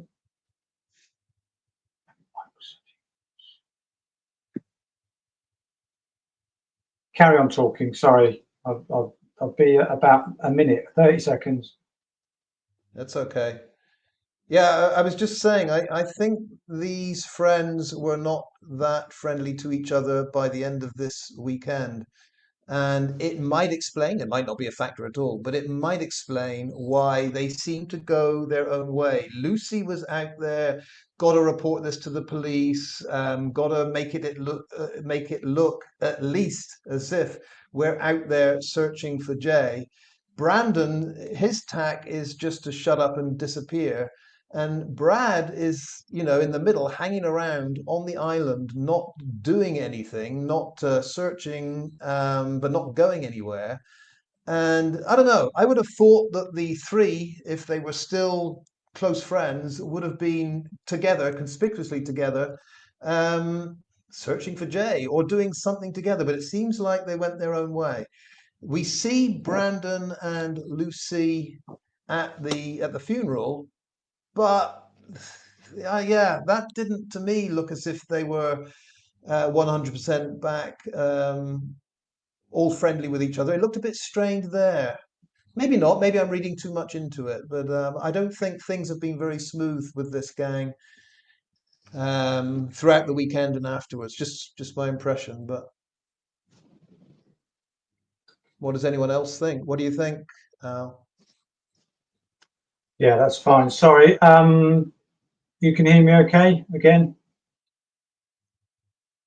I can. Yeah, that's fine. Sorry, it's totally thrown me there. But yeah, sorry. Can you just repeat the question, Duncan? I'm back on. My question now is, do you think at the end of that weekend and subsequently those friends were all still friends? I was pointing out they seem to have gone their separate ways. Brandon silent, not saying anything. Lucy at first, going to the police, reporting this, going up to the Airbnb. Brad staying on the island, but not doing anything. My impression was that they had fallen out with each other, possibly seriously, and things. I don't know. I'm getting the feeling that no one was very much on Jay's side by the end of it. He was the lone wolf out there. Yeah, I think they're a bit I, youngsters nowadays. Am I right in saying they don't seem as loyal as we did in the old days? When we went over as a group, we all got together, we all went there together, and we all left there together. I sound a bit like, hey, now we went in there alive and we came out alive. I don't know. There was no loyalty there as such. I don't think they were as close of friends as we thought, even though I gather Lucy and Jay were an item and they were supposedly supposed to be originally sharing that apartment together. Bradley, the way he spoke at his interview, the only interview that he did, he didn't seem that close to Jay at all. He was a little bit detached, and he was kind of. I'd be worried if it was my friend, certainly my best friend, and it would come out in my voice on the interview. And I'd be very worried. I would be out there with Warren or whoever, his mum, looking out in the shacks and everything else, looking on, walking that track and looking for him. So it did seem a bit. It did seem a bit dishevelled there, all their relationships. And the thing that, and again, Lucy could answer this if she's watching the replay, if she wants to email me, and but why should she? Because she doesn't know who the hell I am. But just asking Lucy why she sort of disappeared so quickly and carried on about her business. Apparently, Ibiza was it? Went over to Ibiza afterwards. She does travel a lot within her role. Is she a promotions? Helps with promotions of festivals and various things. And also, I would like to ask her as well. Is she the same Lucy that was on? Remember Topical or Tropical? I think his name's Topical Juice, one of the other creators. And he said about a Lucy fixing around some dodgy kind of paperwork. to do the Potter Papers Cafe. And he said, oh, there's a girl called Lucy, and she changed the ownership on Potter Papers Cafe. There are lots of Lucys around, but it would just be interesting to see if you had anything to do with that. And I'm not saying that it might not have been dodgy. It might have been a tax dodge. It might have been something that somebody permitted you to do, and you were just doing that because it was a quick shortcut a way in to do that. So that would be interesting. So going back to your first point was whether they were close or not, and it did they all disembarked. So yeah, they did. It was kind of everyone for themselves. But yeah, I don't know if you remember that video that Tropical Juice did going back some time Yeah, now. yeah. I'm pretty sure Al is a different Lucy because Mark Smith, a long time ago, looked into this. There's some kind of literary agent, another Lucy, that it seems like she was more involved in kind of property paperwork. And I didn't think that an 18-year-old Lucy from Burnley would be signing papers of ownership from one person to another. That just didn't fit at all. So, and I don't think Topical Juice ever said it was that Lucy. He just said the name Lucy came up, and I think it's a different Lucy. I don't think they're connected. Um, I mean, I don't know for sure, but I don't feel confident that Lucy would be involved in that. I don't see the reason why it would be Lucy doing that. But anyway. Yeah, I mean Lola points out what I've just said. Why would she? Why would she talk to us? Indeed, just um, two strange men on the internet. Why would she do that? To clear her name is the answer. There's a very simple answer, Lola. To clear her name. Yeah, I think I said that more. She's also saying about why would two countries cover up for a 19-year-old lad on holiday? Why not other lads? Am I reading that right? Because can I answer that one? Yeah. Sure. Yeah, you can see the chat, can't you? Anyway. Yeah, I'm not good at reading and speaking at the same time, though.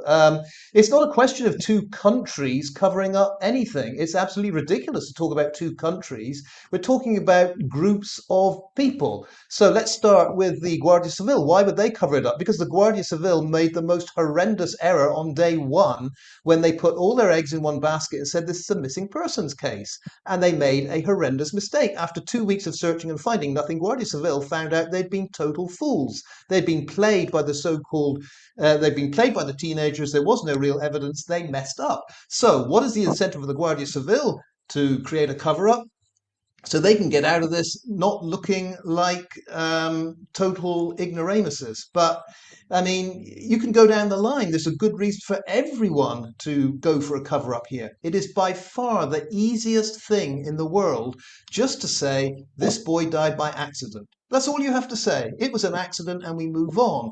Things get very complicated when you start saying, well, hang on a second, it looks like this person here may well have been involved, and that person also knew someone else that might have been involved. It is messy, it is complicated, and when it starts getting up to let's say, the big cheeses involved, it is really serious stuff. So the answer to Lola's question is we're not talking about two different countries, we're talking about groups of people, some of them in authority, some of them not, and a cover up and just saying accident is the easiest thing. But it's not the honest thing. And in this case, I'm pretty darn sure it's not the right thing to do. And you can say the same question about Debbie. Why Debbie and Warren are now saying it must have been an accident? Because it's the easiest thing to settle on. If we all call it an accident, life goes on. And this latest appeal from Warren, it just amazes me. Warren just yesterday out there saying, can we all just move on? Can we all just shut up? Can we all pretend it's an accident? Well, the answer, Warren, is no, we can't. Because it doesn't look that way. And if you were to give us some honest answers, I think Warren would find the same thing. It still stinks.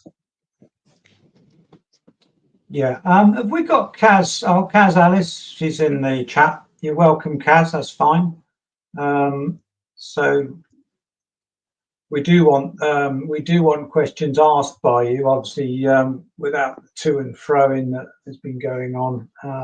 That's the trouble with the to and fro and etc. It screen smokes some of the debates, shall we say? But yeah. Kaz just says to you, Duncan, is it a possibility? Is there no possibility that you think it may be an accident? I think you answered that. I don't know whether it was an accident. Over to you, Duncan. Absolutely, it's possible that it was an accident. Mark Smith, again, has covered this in a video a long time ago. It's altogether possible that an accidental fall was the cause of Jay's death. But what the accident group don't get is the foul play group say that behind all of this activity leading up to Jay's death, there's foul play, there's third-party involvement, there is criminality. And the accident group say, no, everything from day one connected with Jay and Tenerife leading up to this death must have been accidental. There is no criminality involved. And that is what is totally bizarre to the foul play group. The foul play group don't say that Jay couldn't have died by accident. What we say is there may have been an accidental death here. Jay may have fallen. But the criminality that leads up to that is pretty darn evident. Whether he was being chased, whether he was being threatened, he's gone up. If you believe he went up to the Airbnb, all the accident group believe he went there.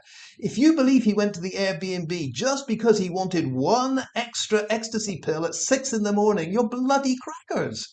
There is a reason he went up there, and it ain't to have one last beer and one last snort. There's something criminal going on here. Now, if you can't see it, I can't help you. But the answer to Kaz Alice's question is, could Jay have died by accident? Yes. But what drove him into those circumstances that caused the accident? Foul play. Yeah.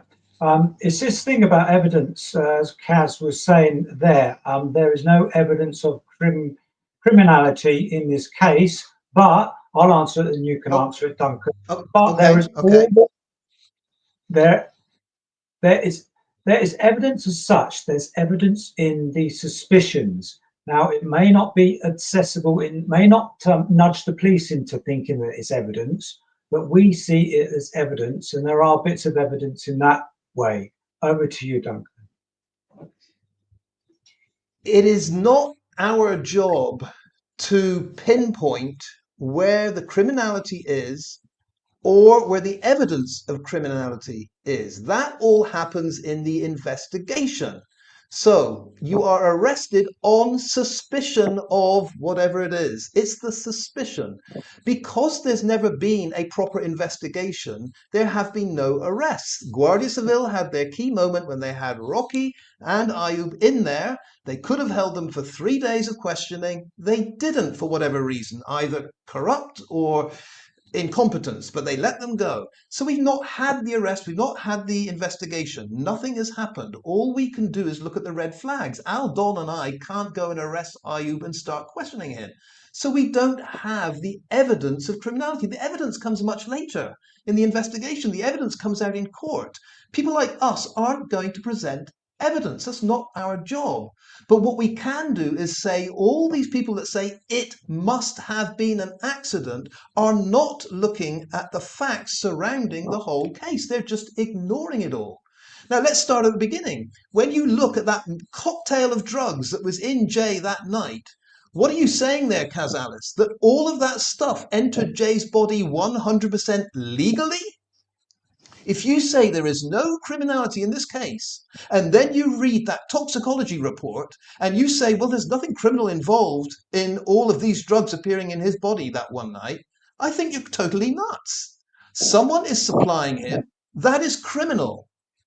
Period. That is criminal. Whoever was supplying that boy those drugs is criminal. Period.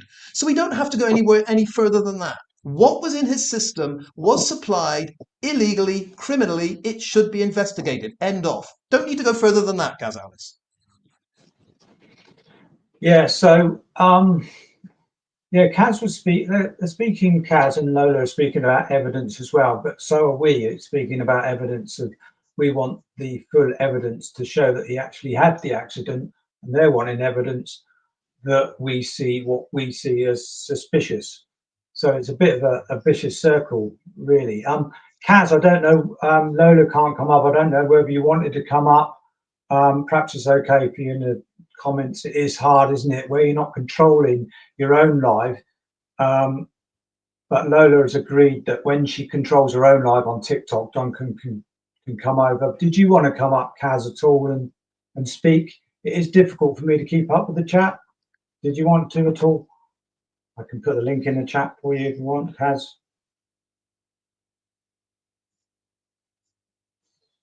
Kaz says, clearly drug dealers are committing crime. I caught the back end of that. I don't know what the comment was before, so I don't know what you mean by that, Kaz. Streamline, are you disappearing, did I hear, or are you? It's a shame, Marvin, you can't come up, but I understand if you're tied up. Kaz, you're welcome to come up if you want to. That's all right with Duncan. Mm-hmm. Of course. She says, no, she's okay to stay there. That's fine, Kaz, you can stay there. It isn't easy. Lives aren't easy anyway. I've only started doing them in the last few weeks.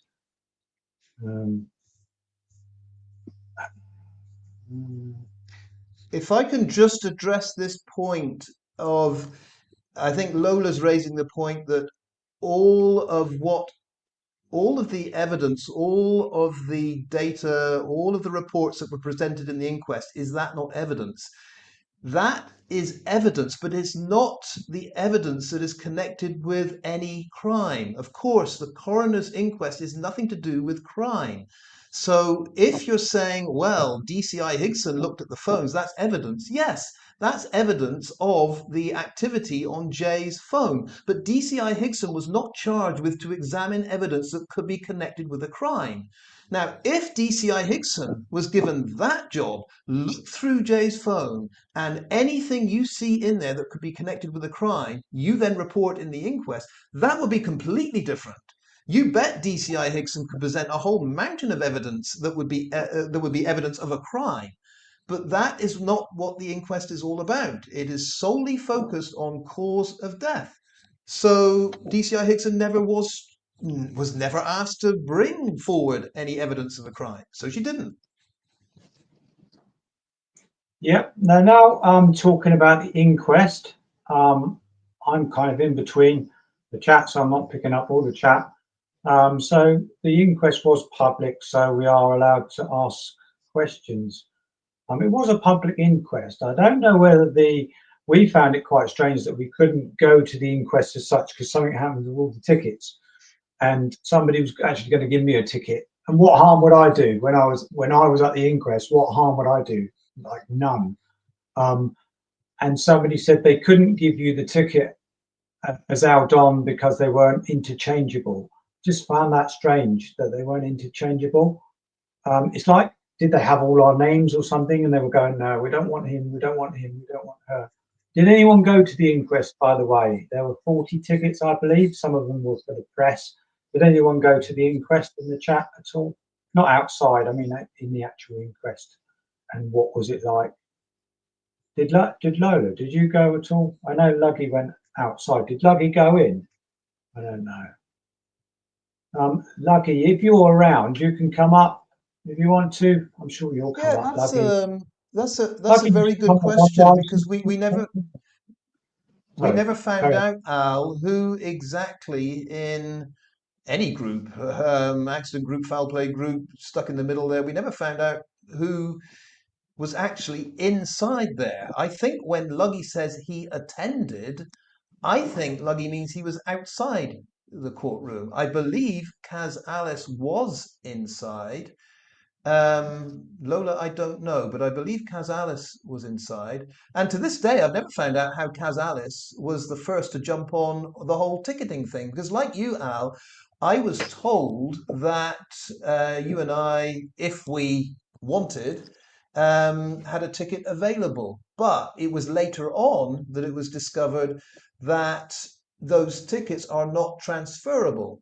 So if it's not your name on that ticket, you can't give it to someone else. Like you, Al, I'm a little bit surprised by that because I would have thought a public inquest means any member of the public can attend. What difference does it make to Adderley or anyone in that room if one person gives their ticket to another person? So I never understood the logic of it. Kaz Alice did from day one, and it seems like she was first to snap up a whole load of tickets. Well, good for you. I don't know if Kaz Alice knew someone on the inside or what her secret was. She seemed to know the system very well. That's fine. But just to explain why, Al, you didn't show up, one reason I didn't show up was because quite simply the ticket we thought we had, and we did have, was not one that we could use to get in. Fancy that. It wasn't truly a public inquest after all. Yeah. Can I just say I don't think Kaz bought all the tickets, by the way. Kaz, you can answer that. I don't think you did. But something happened. I don't know what happened, but the tickets, I just don't know why they weren't interchangeable. I don't understand that one. Was it because they knew that perhaps some of the creators would step in and create some trouble? We certainly didn't. We certainly wouldn't. I don't know. I think after the initial to and fro, maybe someone would want to get at Duncan, but I don't, only verbally, but I don't think that would last that long. And why would they? You'd be there to listen to the inquest. You wouldn't want to squibble and squabble with each other, would you really? But it would have been interesting to go. Kaz, did you find it very professional there? I'm not, it's not sarcastic. I'm just asking whether it was good to be there, or whether was it. I expect it'd be for me. I wear my heart on my sleeve. I'd be quite emotional when I was in that courtroom. Can I call it a courtroom? There's a courtroom, isn't it? Coroner's courtroom. Yeah. I don't know. Maybe I'd feel that I wanted to speak up and say something. I don't know how far, Kaz, how far away was the seating from the actual? Is it a dock there? Is it a table there where he was? How far away? And Duncan, would you have been tempted to say something if you were in that courtroom? But you would have been in contempt of court, I presume. Yeah, I said this from day one that one of the best reasons for me not to have been anywhere near that courtroom would I would have been thrown out very, very early on for challenging what this coroner said. He would only accept facts in his courtroom. And to me, he clearly was accepting anything that any witness said. I'm intrigued because I've just read Kaz Alice say, yes, I did find it very professional. My question to Kaz Alice is, what is professional about a coroner's court where one out of seven of the witnesses asked to attend happens to be there? Because my definition of a totally amateur kangaroo failure of a court is when one person, one witness shows up and six key witnesses aren't there, and this coroner thinks that's good enough grounds to continue and drive towards a verdict. I've never heard of anything so ridiculous in my life. And there was even this point, Kaz Alice, in this very professional courtroom, let me tell you, where we have the coroner saying, we can't locate these people. We don't know where they are. And at the moment he's saying that, I'm emailing the coroner's office to say Brad Hargreaves is in the Stella Village Resort on Crete with his mother right now. If I can contact the reception of that resort and get him on a video link, would that be good enough for you, coroner? So Kaz Alice saying, oh yes, very professional, very professional. Al, we were at the point where the coroner can't locate a key witness. I'm looking at the transcript of what's happening in the courtroom. I'm emailing him saying, but I do know where this person is. I'm sorry, but this is the most pathetic shambles of a nonsense. And I'm sorry to say, but if this is the standard of justice these days in the UK, it is absolutely appalling. And for Kaz to say, this is so professional, give me a break. Yeah, Kaz says that it wasn't a criminal proceeding, Duncan. We're Uh, not talking about whether it's criminal or not. We're talking about the competency of the person that you say is very professional. The whole accident group are nothing but we got to listen to the authorities. Well, I'm sorry.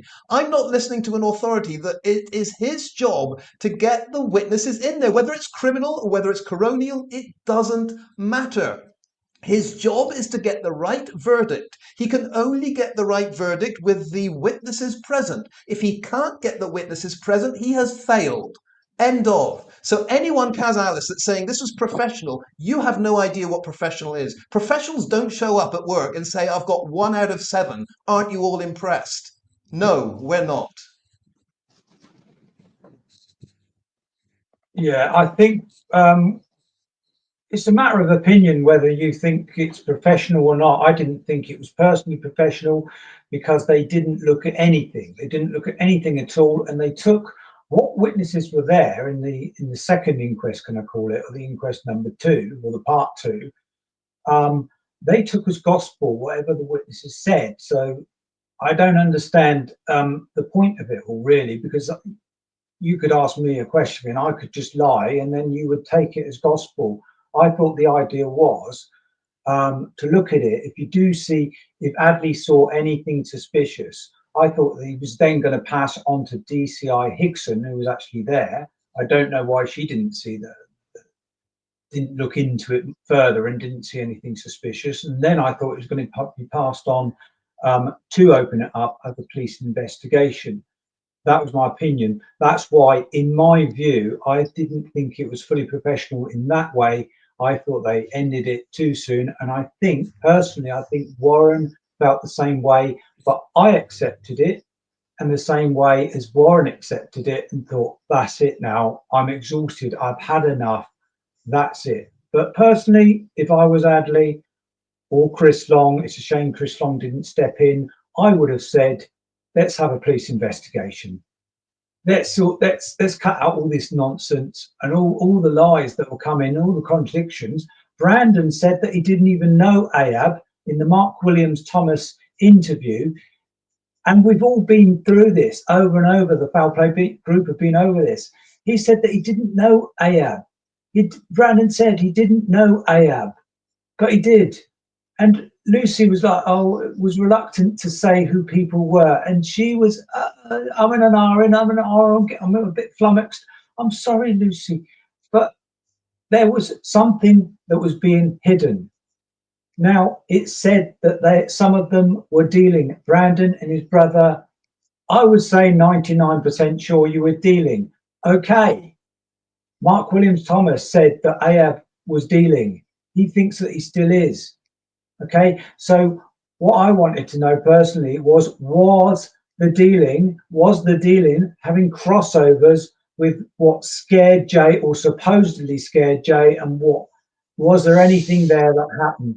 That's where I'm coming from. That's what I wanted to know at the time. I've died that down a bit and I've taken the stance of Warren and saying I've accepted what's happened in the inquest is what is so, and that's it forever, end of.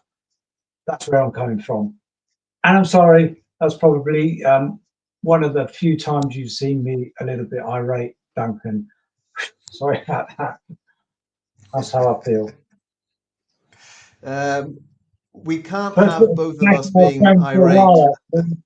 First bit of passion I've shown for a while.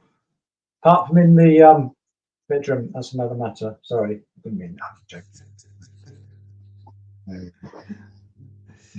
We can't be both irate. I get very irate when I think that a terrible injustice has happened. I've seen this case from day one, and I get furious when people try to pretend that this ain't suspicious at all. It really is. And just on the subject of the family accepting the verdict, that is irrelevant. I'm going to say it. It's irrelevant what someone accepts.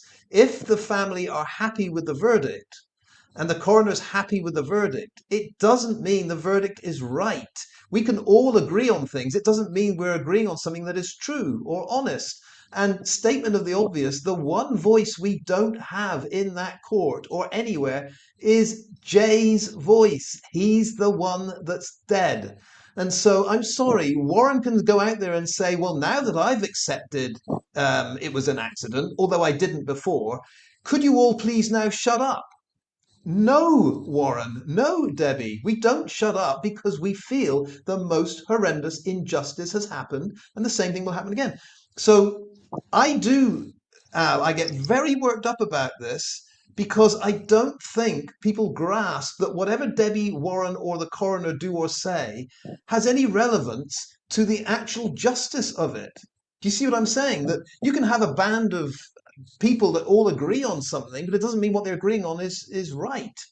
Um, and you can go round and round in circles on this, but at the end of the day, if anyone feels that Jay was in any way led to his death by criminality, they're not just going to accept Warren and Debbie saying, we now accept it. That's fine. You can accept it. It doesn't mean we have to accept it. One of my thank you, Marvin. Let it all out. No, I'm supposed to be calm and collected. Um, I don't know what you thought. What was happening outside the court? A bit of to and fro in. The to and fro in. It's interesting, isn't it? But yeah, it's strange. I don't know what you felt about Jail Tales. He came in. I don't know if you know Jail Tales. He's a creator. He's got quite a big Yeah. channel. He does talk about true crime, but in another sense. The old Jail Tales. I belong to the other, what do you call it? The other corner, dark semi corner, and they talk about their time in jail, etc., etc. It's interesting, and Brad was very interested in that, and he knew Jail Tales.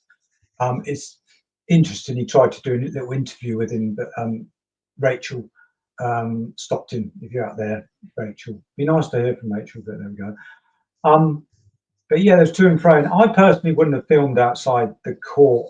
I would have gone around the corner and filmed. I just found it was a bit distasteful.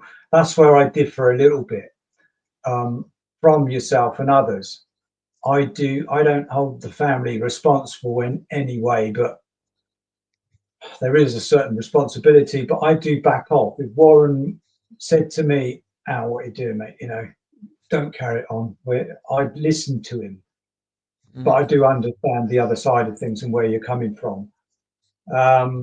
Also, with when Sue, or what's her other name, turned up as well, there was a bit of to and fro in as well. We've already discussed that one, Duncan, with Luggy and that. It's just shame. Luggy does normally turn up, but he turns up later. Shame that he would come on stage and have a chat, I'm sure.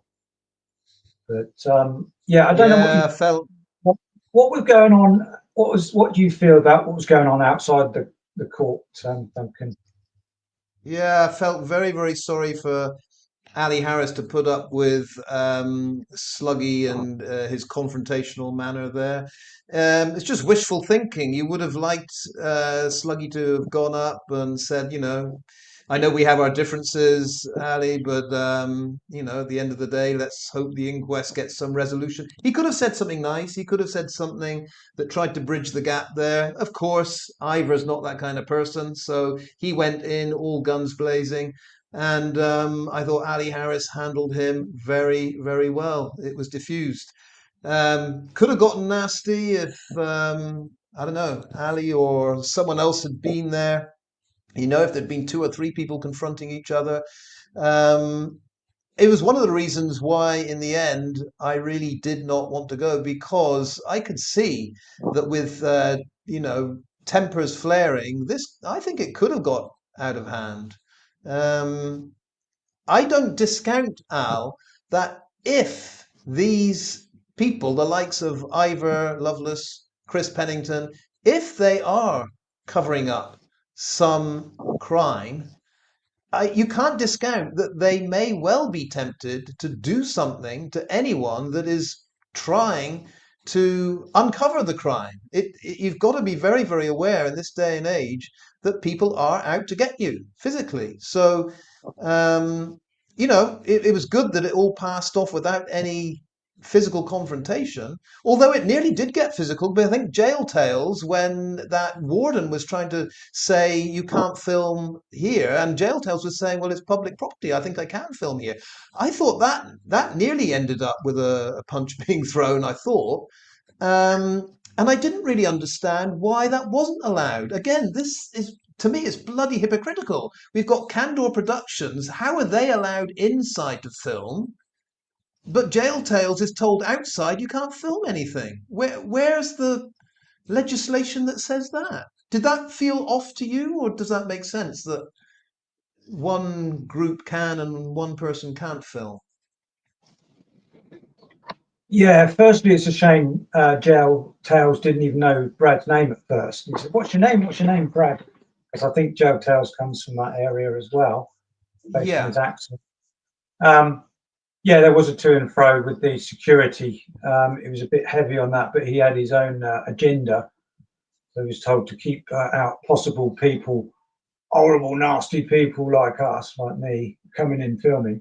Yeah, Jail Tales did go in a bit strong there, I thought. Auditors are allowed onto private land if it's public, if there's public access, but the police can't get them off. It's an offence where the actual owner of the property has to complain, and then it's like a trespassing law. But I feel that went a bit too far anyway, a bit of to and fro going on there. And I think Jail Tales was there to probably increase his popularity in his channel and to sort of find out what was going on. I think he was quite passionate when he probably didn't need to shout at Debbie, actually.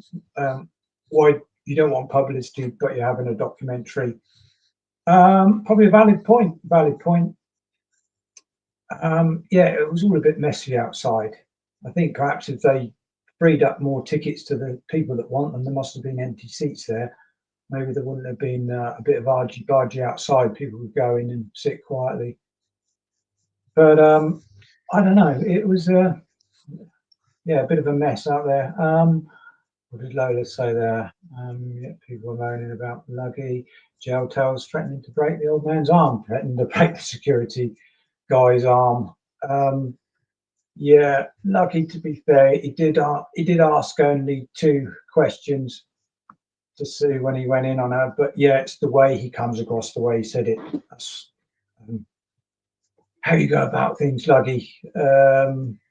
Bit more tact, maybe, but at least no one was hurt, and there wasn't. The family didn't start getting stressed, or didn't appear too stressed. But the press were there, and the press were doing a lot of the camera work. They had the big lenses, etc. And even Warren, when he said stopped, and he said to one of the press, "Got what you need? Got what you need? That's the press for you." So I'm glad that it wasn't all of us lot turning up with our little cameras, our little phones, and what have you. There is a But Al, okay, I still don't get this, Al. I still don't get this. Candor Productions, they're allowed. Candor Productions, they're allowed inside, outside, anywhere they want. They can film whatever they want at any time. That's fine. But it seems like no other person can. The rest of the press, they have to be outside. They can film. Jail Tales, he tries to get something on film, and security says you can't do it. So I don't. What is the go through the law again here? Because I tell you what I'm getting at here. This is all far too cozy. Candor Productions, who also have paid Adderley handsomely for his TV series, Candor Productions that have also paid Shepard very generously, I'm sure, for his appearance on their TV production. Candor Productions that are allowed on the inside to film everything. This is all fine. You step outside that courtroom and someone, member of the public, I thought it was a public inquest. I would have thought that car park was a public place. I don't know. He starts filming and some security guy says, no, you can't film. I don't get it. Why not? Is it the case that Candor Productions have a special agreement that they can go inside and no one else can? Is that where we are? Yeah, DJ Ravers said that it did seem a bit of a closed shop for a public inquest. I think people were disappointed that the tickets weren't interchangeable or they went really quickly. I think I was one of the first ones that spotted the when the inquest was, only because I was flicking through the news articles and I saw it. But all the tickets were gone. But some of your viewers or your team or my team, they had a few tickets floating around. They bought one for their friends, etc., who were into the case. But I think they felt a bit intimidated going, and one of them I was speaking to via email was saying that they were going to wear a mask, and I was saying, well, you don't need to wear a mask. You're not a creator. You don't show yourself on camera. But she was saying, oh, somebody might notice me. But I don't think there's anything to worry about, really. Matt Perney's back. Matt Perney, remember your name. So Luggy can film at Luggy can film the funeral on his personal as well. So I don't understand that one. Matt did say that Yeah. he only asked 2 questions to Sue. It was just the forceful way that he asked them, in my view. No, I But disagree with you, Al. Can I just disagree with you here, yeah, Al? I think yeah. there's more. Yeah, there's more than a few questions than Luggy asked. To me, when Luggy is telling Ali Harris, "I know which hotel you're staying in. My team saw you at breakfast." That's intimidation. He's done the same with me. He's out there saying, "I've seen where your building is, where you live. I've seen you going there. I got a man on the street." It's all intimidation. It's not just questions, Aldon. There's a lot more beyond that. And when people say, and some of them are older ladies, when they say, I think I need to wear a mask when I go there, it's because they do feel there could be more than intimidation involved. We've got the whole accident group out there, time and time again, quite happy to dox people, to reveal their, social media details, to put it all out there. It's a lot more vicious and intimidatory than just a few questions. So if you can bear with me, Al, I think there's a world out there that you might not have, luckily, been involved with. You're not, or maybe you have. Have you been touched by this? Have you had anyone say,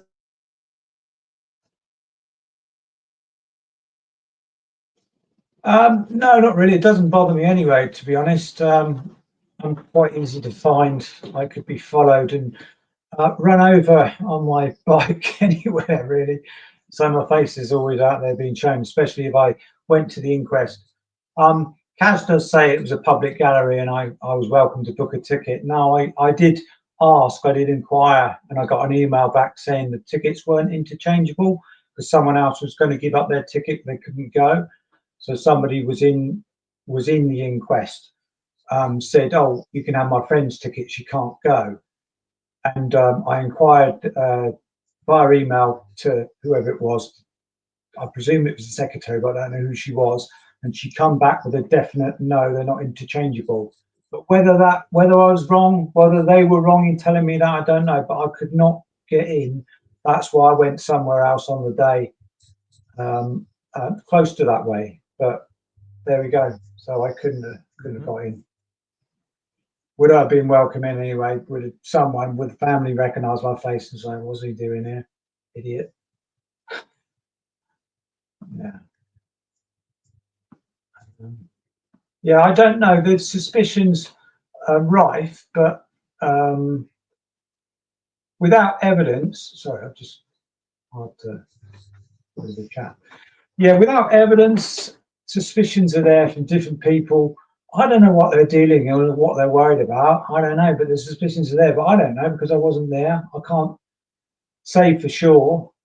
I think you're going on what's happening. They seem to become over defensive for the family, and they're saying that you're upsetting the family when we're talking about the case going on and on and on. But it gets to a certain point, you say, "Hang on a minute."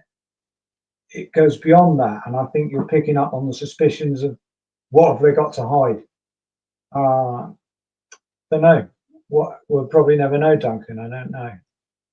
right? They're welcome to answer. They can talk on their lives, and then they can defend themselves, as they probably have anyway.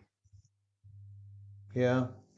One of my frustrations, Al, is that in all of this urging content creators to stop talking about this case, I have never, I don't think you have, but you can correct me, I've never got a message from anyone asking me to stop anything.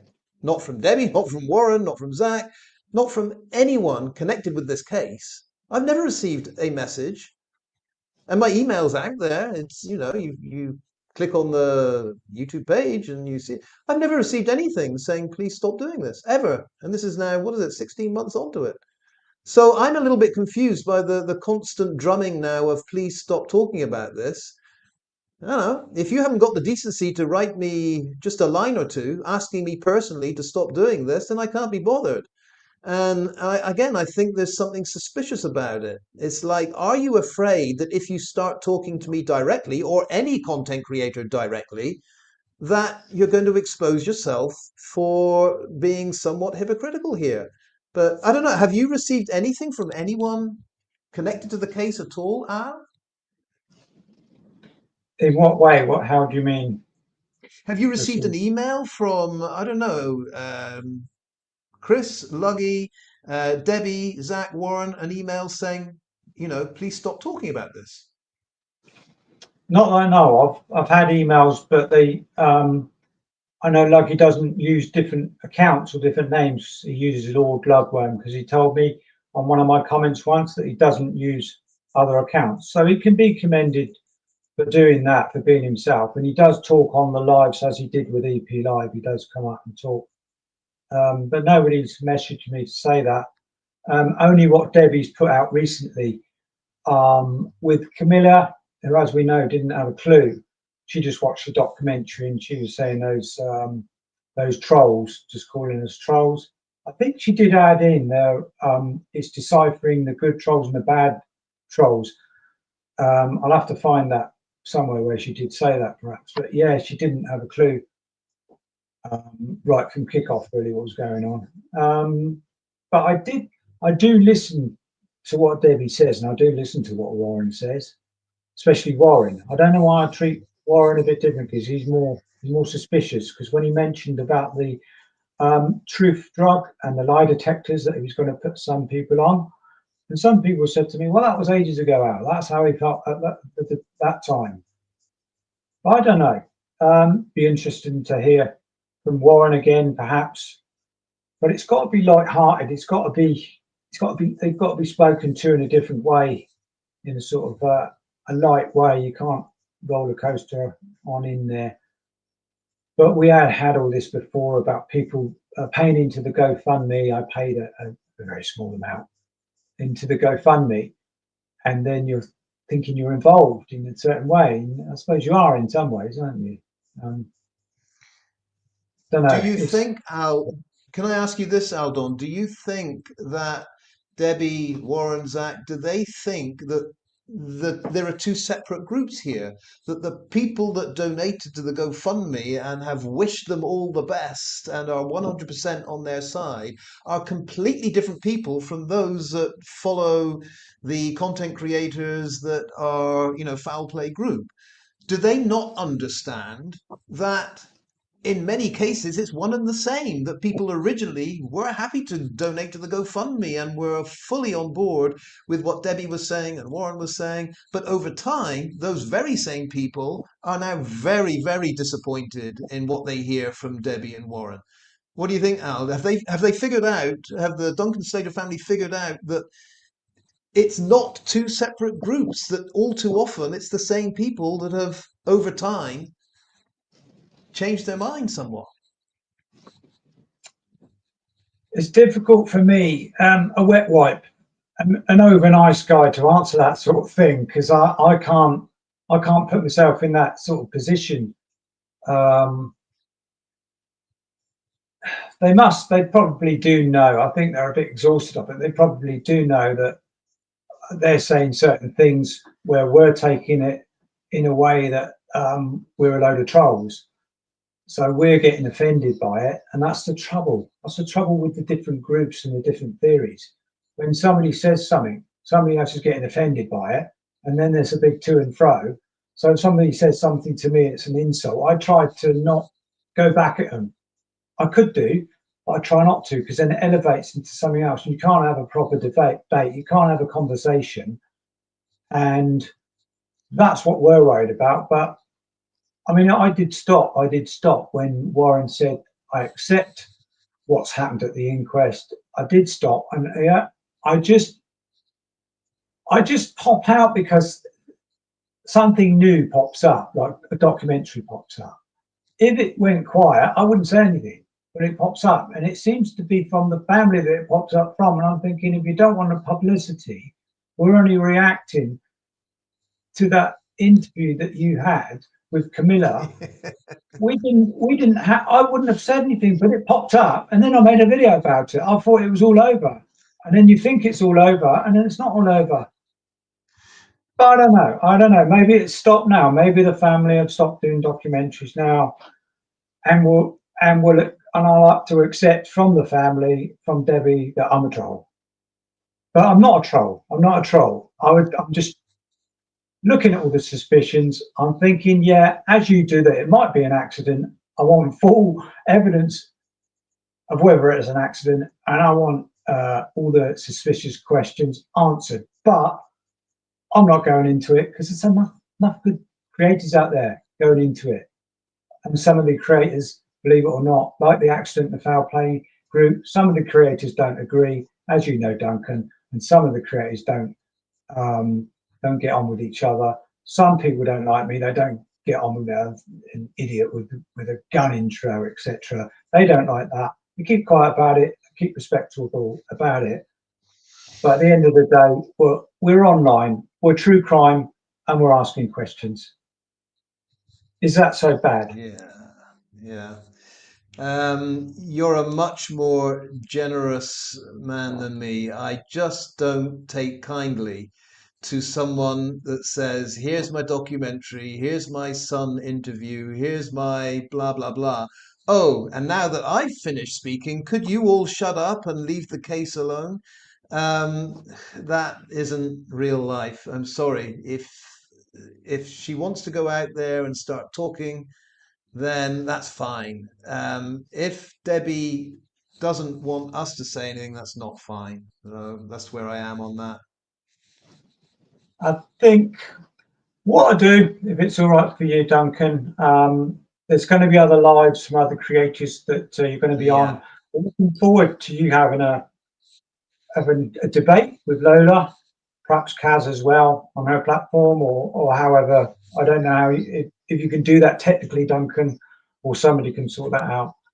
But I'll close this one down and hope it hasn't upset the family again in any way. If they are watching the replay on this, it would have been nice if one of the witnesses or one of the people involved, or even Warren, I'd love to chat with Warren or Tom Hilton, just to clear his name, just to come up and say, look, this, that, and that, here's my phone data, blah, blah, blah, just to clear up things. But they don't have to. Anything else you'd like to add at all? We have been on this one for over 2 hours. It just goes so fast, doesn't it? This damn case. Yeah. Yeah. No, this time I'm going to echo what you said. That is that, other creators, other people will keep talking about this. It's not that where you and I disagree here, or we differ. Where we differ is you are very respectful not to say something that, quote, hurts the family. And to be honest, Aldon, I am so way past that. When I have someone, and it doesn't matter who it is, Lola's going to say, oh, grieving mother, grieving mother, grieving mother. Doesn't matter. A grieving mother can also be quite a dishonest and nasty person. And when Debbie Duncan, has declared war, it seems like declared war on free speech in my book, then I cannot respect that person. I'm sorry. If you really want to tackle the core problem behind Jay's death, then do that. You'll get plenty of support.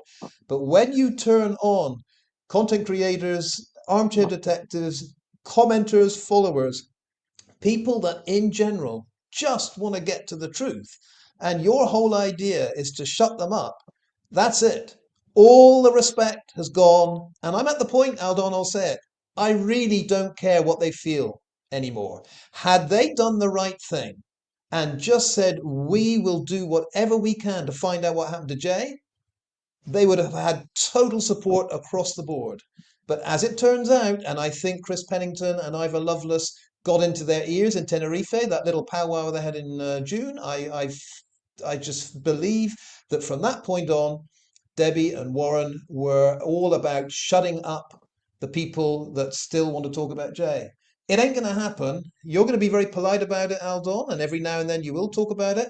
I'm going to keep hammering away until we get some truths out there. So that's where we stand at the moment. Just one brief thing shortly from you about the clothes. I thought the clothes were on his body. Can anyone in the chat, Lola, can you clear that up? So I think she mentioned something about the clothes, body or off the body, Duncan. It's such an odd one. I just can't understand how the clothes couldn't be on the body. And time again, we get this odd wording that implies that they were next to the body. The strangest thing is Chris Pennington in an interview, and I've got to post that if I haven't posted it. No, I think I did post it. It's a TikTok interview. And he says that he can't comment on that. It'll come out in the documentary. And it didn't come out in the documentary. But the hint was that Chris Pennington knew that Jay wasn't clothed. Now, how Chris would know that, I don't know. Why he said that, I don't know. But it's a very odd thing. Yeah. If you want to say goodbye, Duncan, anything you want to add and say goodbye. Thanks to all the mods as well. Brilliant. Thank you. Yeah. Good night, everyone. Thanks for sticking with us. Time does fly when you really get into this. I've got a feeling there'll be other lives like this. Many thanks to you, Aldon, for hosting so graciously again. And yeah, we will just keep following this as best we can. But whenever you can, Aldon, let us know when you want to do this again. And I will do my best. If TikTok is the only place where the accident group can host me, I will do my best to do that. But I mean, they do have YouTube channels, so they can do it here as well. But we'll figure it out. We've got to do this at some point. Yeah, and I look forward as well. You do like I don't like going on about the JS cases, but you're doing a live with Jan perhaps later on as well as that. I'm looking forward to the TikTok for the right reasons with Lola and Kaz, etc. Debate something out without biting each other's head off. One last thing. Yes, Sunday night I'm back on with Jan's Views, but Monday to be confirmed. I think this Monday, Jan may well have set something up. She's trying to set something up with myself, Wax, and Jan's Views with Sonia Poulton.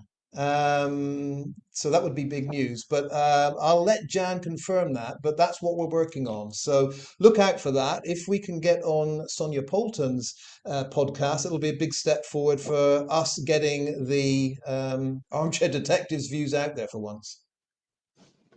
I look forward to that, Duncan. And thanks, mate, for that. Brilliant. Yeah, thanks, Duncan. Yeah. To be confirmed, but Jan's going to sort it out, I think.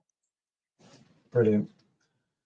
Yeah, okay. And I will say adios and farewell. Yep. Hold on, let me do that. So, thank you, everyone. Sorry, a few technical issues to start with, but we got there in the end. And thanks to my mods. Joe said something interesting that shouldn't all be tarred with the same brush, and I hope we made a little bit of leeway. I don't think certain people are never going to get on anyway. It's been too much said, and there won't be water under the bridge. But if they can get together and thrash a few things out, they're not going to agree on everything, and people are always going to be known as upsetting the family and making things up, etc., etc. That's all part of true crime. I'd like the suspicions answered, and all the suspicions in all the cases that we come up with, because the police don't seem to do their best, shall we say. But I will phase out now. And thank you all for watching. Hope you watch the replay and enjoy it as such, if you can enjoy a matter like this. Lola says, hexes to you, Duncan, and thanks for all being polite. That's right. I'll put that one up. Lola says, thanks for being polite. That's nice to see, isn't it? People getting on. Shame Lucky can't come on. Chris can't come on. And we'll all meet up in Tenerife and have a beer. And we'll also have a little walk down the track. And maybe you'll be able to convince me of the accident.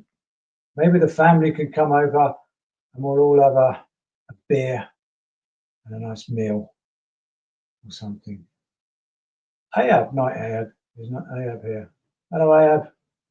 Chat to you later, mate. And thank you. And when you go to bed tonight, life is so short. Please don't have any nasty dreams. Thank you. Remember, I'm on this. I'm on this. Something happens with the charge on this. Is terrible, isn't it? Some of these. We have been on for 2 hours and 15 minutes. Goodbye, everyone. Thank you.